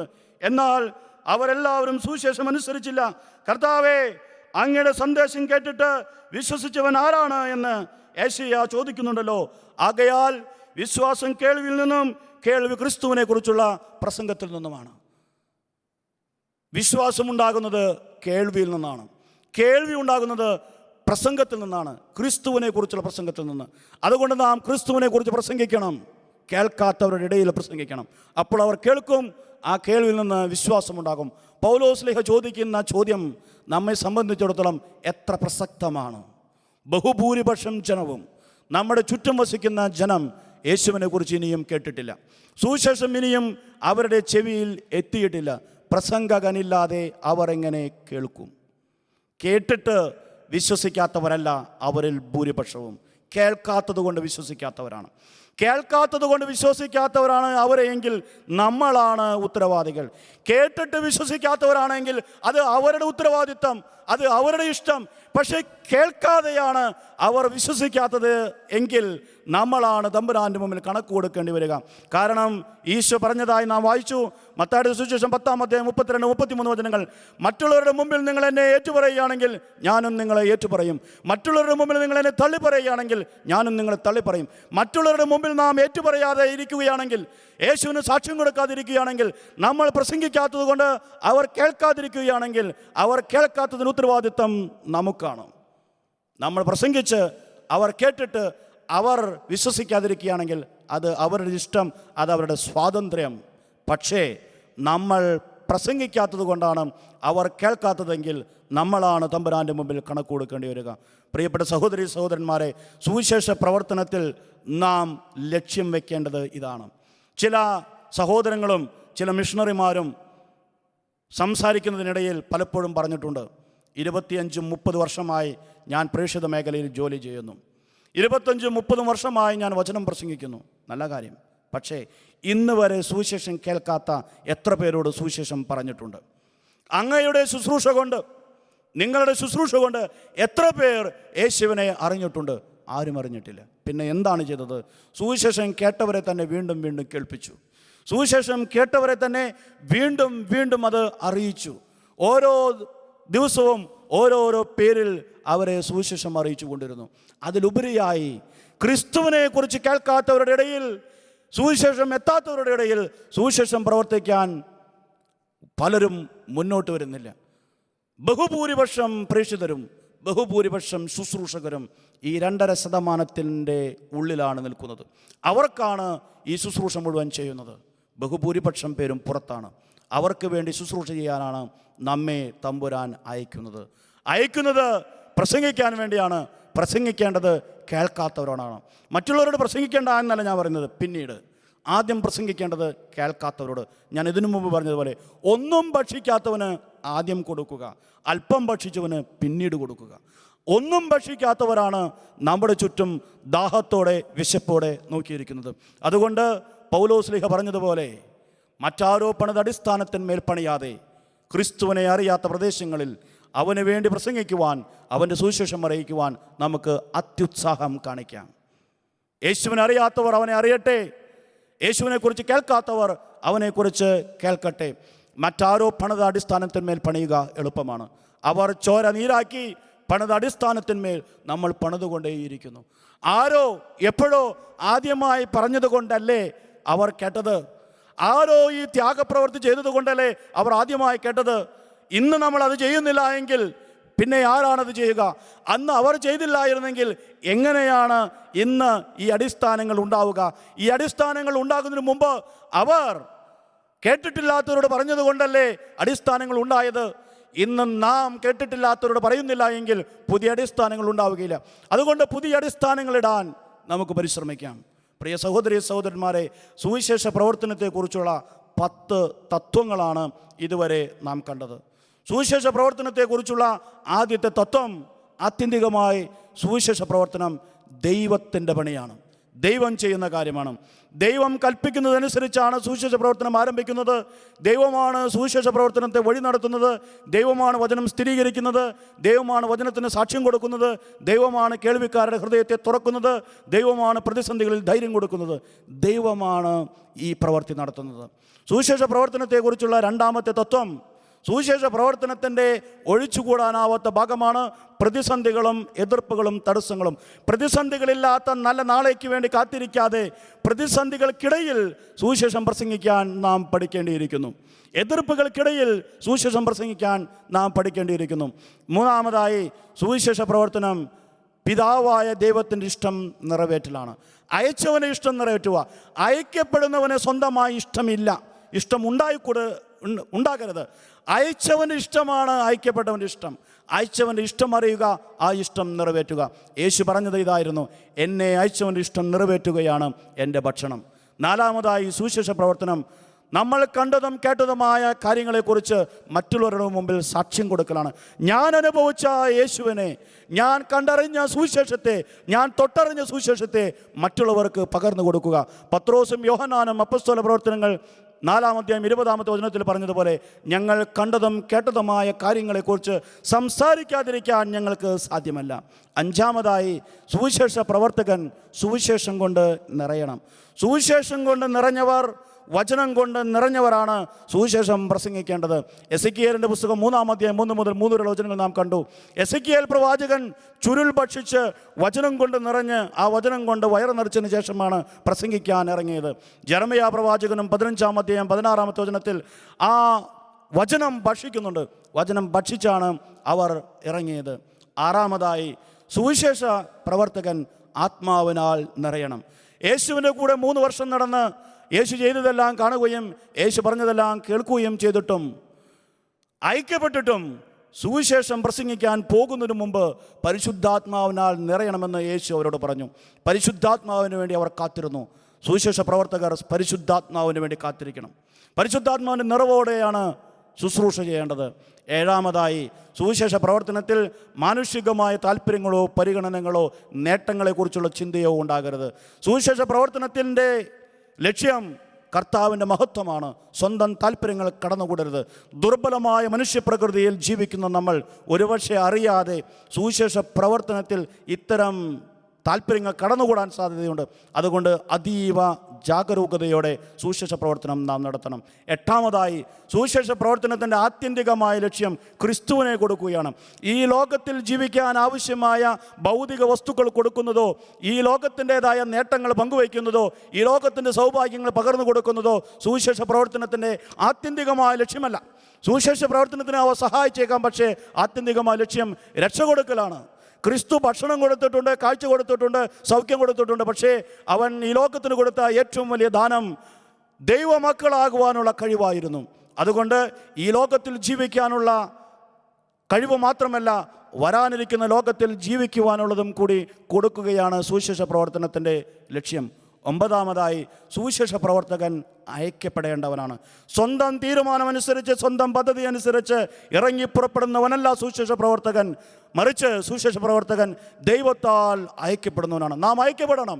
ക്രിസ്തു അയക്കപ്പെട്ടവനായിരുന്നു, പിതാവിനാൽ അയക്കപ്പെട്ടവൻ. ആ ക്രിസ്തുവാണ് നമ്മെ അയച്ചത്. അതുകൊണ്ട് എല്ലാ സുവിശേഷ പ്രവർത്തകരും, എല്ലാ പ്രേക്ഷിതരും ദൈവത്തിൻ്റെ കൈവെപ്പോടെ, ദൈവത്തിൻ്റെ കയ്യൊപ്പോടെ, അധികാരത്തോടെയാണ് സുവിശേഷ പ്രസംഗം നടത്തേണ്ടത്, പ്രേക്ഷിത വേല ചെയ്യേണ്ടത്. പത്താമതായി, അവസാനമായി, സുവിശേഷകൻ ഒരിക്കലും കേൾക്കാത്തവരിൽ നിന്നാണ് ആരംഭിക്കേണ്ടത്. സുവിശേഷം കേട്ടിട്ടില്ലാത്തവരോട് ആദ്യം പ്രസംഗിക്കുക. ഭക്ഷിക്കാത്തവന് ആദ്യം കൊടുക്കുക. ഒന്നും കഴിക്കാത്തവന് ആദ്യം കൊടുക്കുക. പിന്നീട് അല്പം കഴിച്ചവന് കൊടുക്കുക. പിന്നീട് നല്ല ഭക്ഷണം തേടുന്നവന് കൊടുക്കുക. അതുകൊണ്ട് മറ്റാരോ പണിത അടിസ്ഥാനത്തിന്മേൽ പണിയാതെ ക്രിസ്തുവിനെക്കുറിച്ച് അറിയാത്ത പ്രദേശങ്ങളിൽ സുവിശേഷം പ്രസംഗിക്കാൻ ഞാൻ അത്യുത്സാഹം കാണിച്ചു എന്ന പൗലോസിൻ്റെ വാക്കുകളെ ആദർശവാക്യങ്ങളായി സ്വീകരിച്ച് നമുക്ക് മുന്നോട്ട് പോകാം. സുവിശേഷം അറിയാത്തവരെ നമുക്കറിയിക്കാം. പ്രസംഗകനില്ലാതെ അവർ എങ്ങനെ കേൾക്കും? കേൾക്കാതെ അവർ എങ്ങനെ വിശ്വസിക്കും? കേൾക്കാത്തത് കൊണ്ടാണ് വിശ്വസിക്കാത്തതെങ്കിൽ നമ്മൾ തമ്പുരാൻ്റെ മുമ്പിൽ കണക്ക് കൊടുക്കേണ്ടി വരും. അതുകൊണ്ട് മറ്റുള്ളവരെ കേൾപ്പിക്കാൻ നമുക്ക് പരിശ്രമിക്കാം. ഈ 10 തത്വങ്ങളും നമ്മുടെ മനസ്സിൽ സൂക്ഷിച്ച് നല്ല സുവിശേഷ പ്രവർത്തകരാകുവാനുള്ള കൃപയ്ക്ക് വേണ്ടി നമുക്ക് പ്രാർത്ഥിക്കാം. സുവിശേഷ പ്രവർത്തനങ്ങളെ നമുക്ക് സഹായിക്കാം. ഒരുപക്ഷെ എല്ലാവർക്കും സുവിശേഷ പ്രവർത്തകരാകാൻ സാധിച്ചില്ല എന്ന് വരും. പക്ഷേ സുവിശേഷ പ്രവർത്തകരെ സഹായിക്കാൻ സാധിക്കും. പ്രാർത്ഥന കൊണ്ട്, ഉപവാസം കൊണ്ട്, സാമ്പത്തിക സഹായം കൊണ്ട്. അങ്ങനെ നമ്മുടെ സുവിശേഷ പ്രവർത്തനങ്ങൾ വർദ്ധിക്കട്ടെ, സുവിശേഷം പരക്കട്ടെ, ക്രിസ്തുവിനെ അറിയട്ടെ, എല്ലാ നാവുകളും അവൻ്റെ നാമം പ്രഘോഷിക്കട്ടെ, എല്ലാ മുട്ടുകളും അവൻ്റെ മുമ്പിൽ മടങ്ങട്ടെ. അങ്ങനെ ക്രിസ്തു ഈ ലോകം മുഴുവൻ അറിയപ്പെടട്ടെ എന്ന ആഗ്രഹത്തോടെ നമുക്ക് പ്രാർത്ഥിക്കാം, പ്രവർത്തിക്കാം. പ്രേക്ഷിത പ്രവർത്തനങ്ങളെ ശക്തിപ്പെടുത്താം, പ്രേക്ഷിതരാകാൻ പരിശ്രമിക്കാം, പ്രേക്ഷിതരായവരെ ശക്തിപ്പെടുത്താം. ഈ എല്ലാ കൃപകൾക്കും വേണ്ടി നമുക്ക് പ്രാർത്ഥിക്കാം. സർവശക്തനായ ദൈവം നമ്മെ സമൃദ്ധമായി അനുഗ്രഹിക്കട്ടെ. തുടർന്ന് വരുന്ന ആരാധനയുടെ നിമിഷങ്ങളിൽ ഈ എല്ലാ നിയോഗങ്ങളും സമർപ്പിച്ച് നമുക്ക് പ്രാർത്ഥിക്കാം.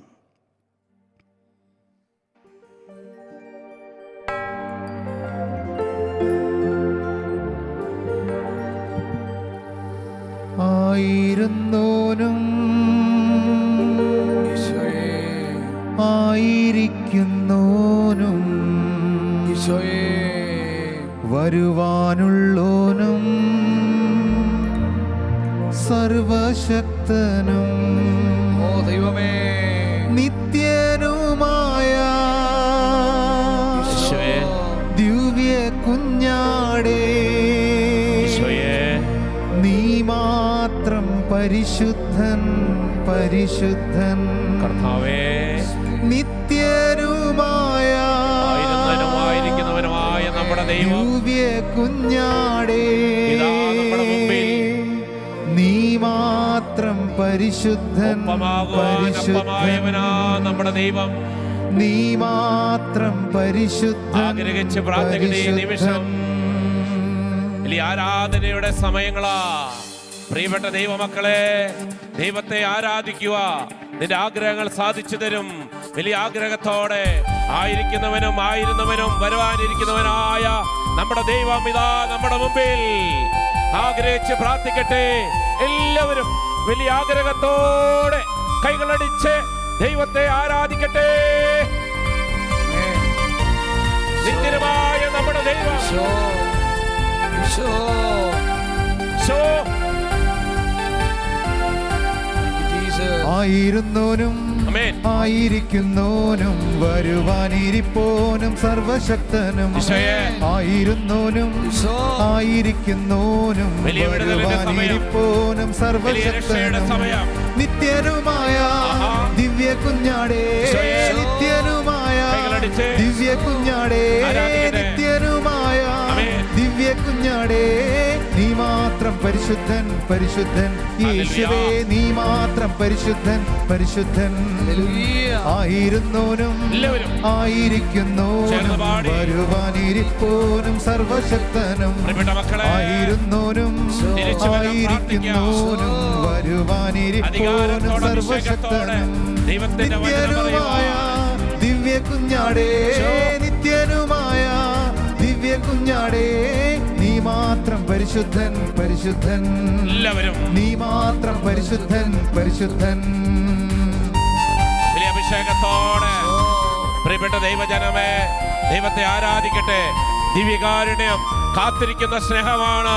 ഈ സ്നേഹത്തിലേക്ക് നീ മടങ്ങി വരുക, നീ മടങ്ങി വരുക.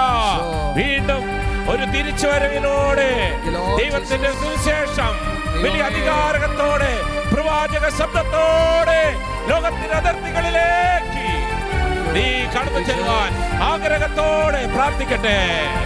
ഈശോ. ഈശോ.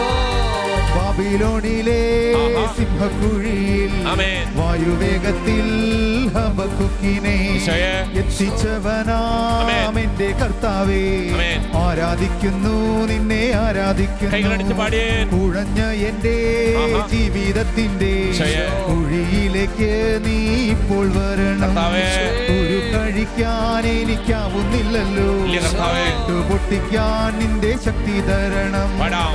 ആയിരുന്നോനും ആമേൻ. ആയിരിക്കുന്നോനും ഈശോ. വരുവാനിരിപ്പോനും സർവശക്തനും ആഗ്രഹിച്ച് നിത്യനുമായ ആഹാ. ദിവ്യ കുഞ്ഞാടേ, നിത്യനുമായ ദിവ്യ കുഞ്ഞാടേ, നീ മാത്രം പരിശുദ്ധൻ പരിശുദ്ധൻ എല്ലാവരും ചേർന്ന് യേശുവേ, പാടിയേ. നീ മാത്രം പരിശുദ്ധൻ ആവർത്തിച്ച് പരിശുദ്ധൻ പാടട്ടെ. യേശുവേ, നീ മാത്രം പരിശുദ്ധൻ പരിശുദ്ധൻ അഭിഷേകത്തോടെ യേശുവേ, നീ മാത്രം പരിശുദ്ധൻ കരങ്ങൾ ഉയർത്തി പരിശുദ്ധൻ. സ്തുതിക്കുന്നു.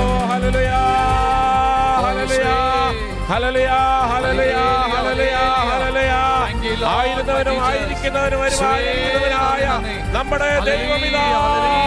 പ്രിയപ്പെട്ട ദൈവജനമേ, വലിയ ആഗ്രഹത്തോടെ പ്രാർത്ഥിക്കട്ടെ. ഞാൻ എന്റെ കുടുംബവും കർത്താവിനെ സേവിക്കുവാൻ തീരുമാനമെടുക്കട്ടെ ഈ സമയം, തീരുമാനമെടുക്കട്ടെ ഈ സമയം. ഹല്ലേലൂയ, ഹല്ലേലൂയ, ഹല്ലേലൂയ, ഹല്ലേലൂയ, ഹല്ലേലൂയ, ഹല്ലേലൂയ. യേശുവേ, യേശുവേ, യേശുവേ, യേശുവേ, യേശുവേ, യേശുവേ. പ്രിയപ്പെട്ട സഹോദരങ്ങളെ, യോഹന്നാന്റെ സുവിശേഷം 6:61 ഇങ്ങനെ വചനം പറയുന്നുണ്ട്. ഈ വചനം കഠിനമാണല്ലോ എന്ന് പറഞ്ഞ് ചിലർ അവിടെ നിന്ന് വിട്ടുപോയി. വീണ്ടും ഈശോ മറ്റുള്ളവരോട് ചോദിക്കുന്നു, നിങ്ങളും പോകുന്നില്ലേ എന്ന്.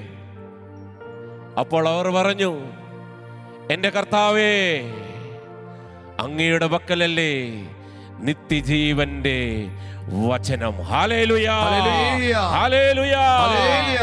പ്രിയപ്പെട്ട സഹോദരങ്ങളെ, ഈ സമയങ്ങളിൽ ഈ കാലഘട്ടത്തിൽ ഒന്നോർക്കുക, ഈ വലിയ മഹാമാരിയിൽ നിന്നും, ഈ കൊറോണയിൽ നിന്നും, ഈ പ്രളയത്തിൽ നിന്നും, വലിയ അപകടങ്ങളിൽ നിന്നും, രോഗങ്ങളിൽ നിന്നും നിന്റെ ദൈവം ഇന്ന് ജീവിക്കാൻ അനുവദിച്ചിട്ടുണ്ടെങ്കിൽ ഒറ്റ കാര്യമേ ഉള്ളൂ.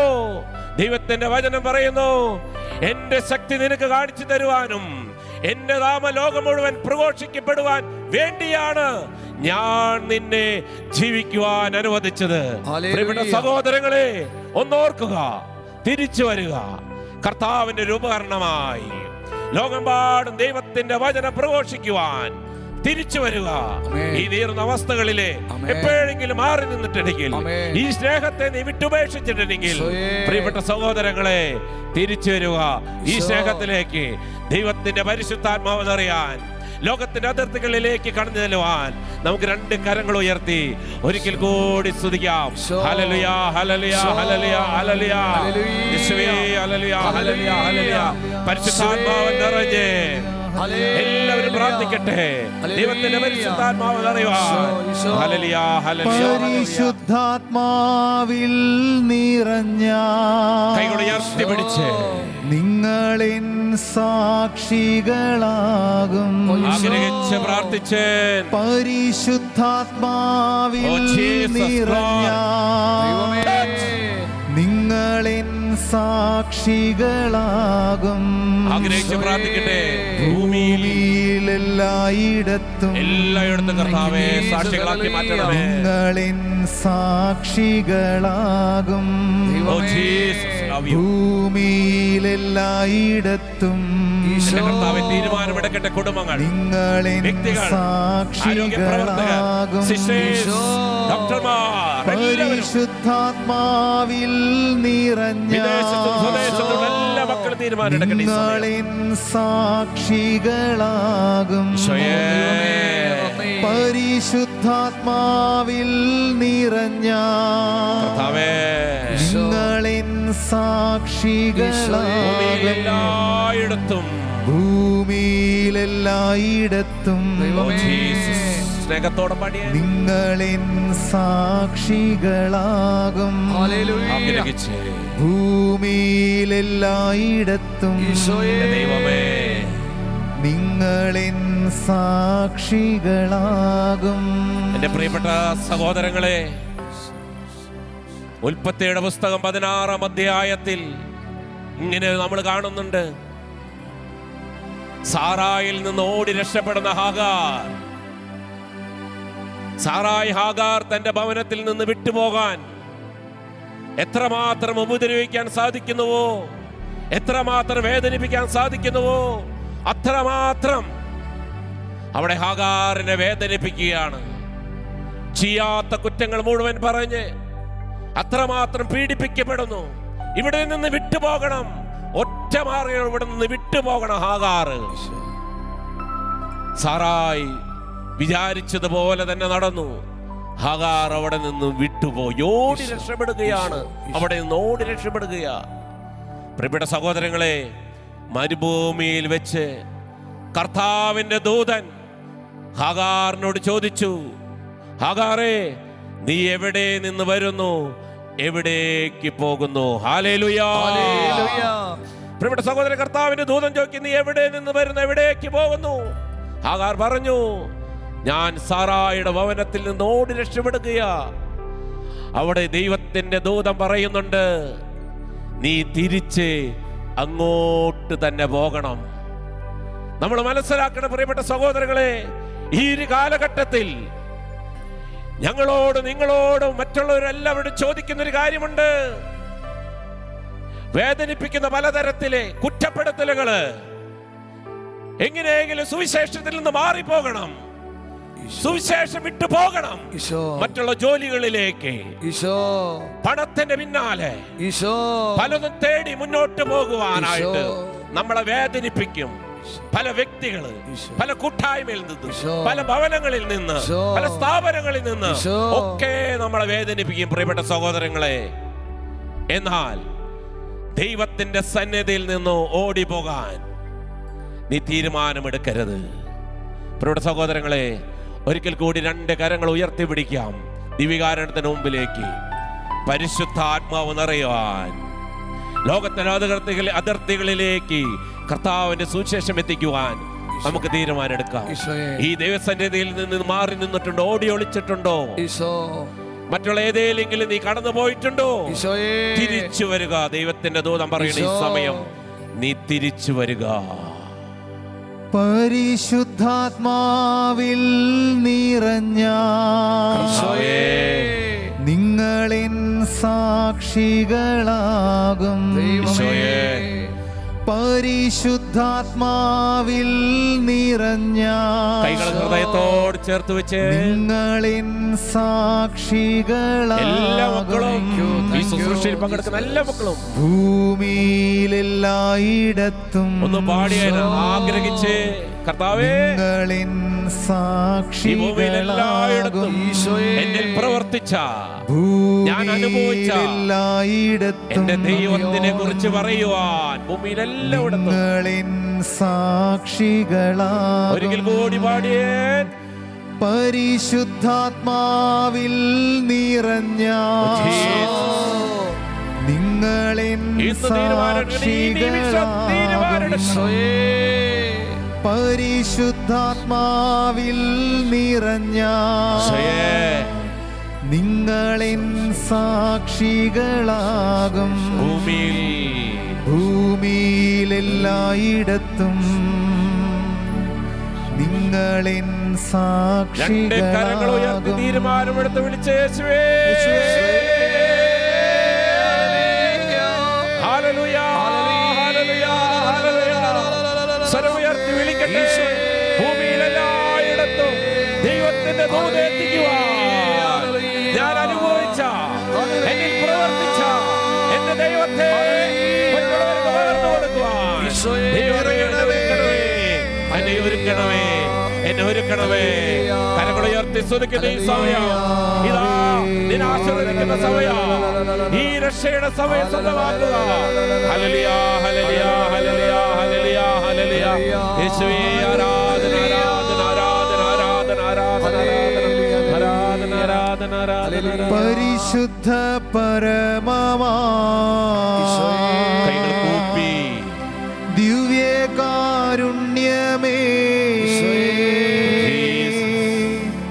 എന്നുമെന്നും അങ്ങേക്കാരാധന.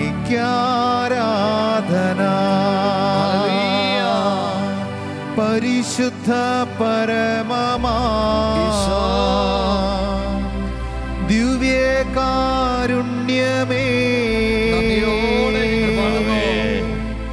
എന്നുമെന്നും അങ്ങേക്കാരാധന.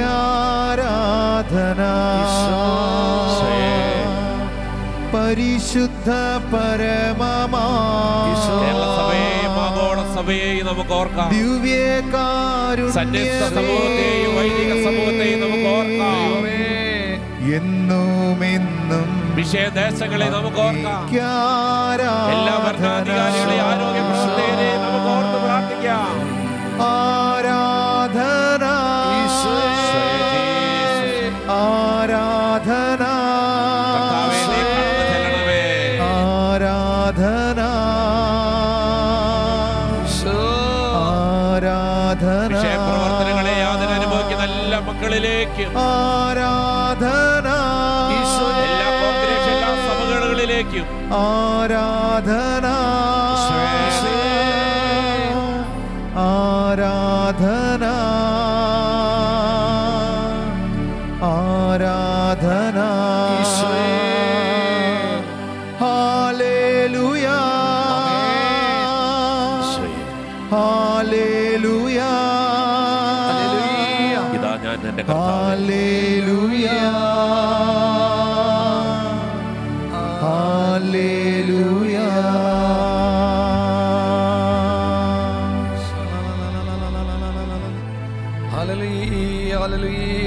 കർത്താവേ, അവിടുത്തെ നാമം ലോകമെമ്പാടും പ്രഘോഷിക്കുവാൻ എന്റെ ജീവിതത്തെ നീ ഒരുക്കണമേ.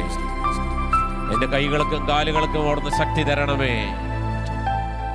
പരിശുദ്ധാത്മാവിനിൽ വന്ന് നിറയണമേ. എന്റെ കർത്താവേ, അവിടുത്തെ സാക്ഷിയാക്കി എന്നെ മാറ്റണമേ എന്ന് ഞാൻ പ്രാർത്ഥിക്കുന്നു.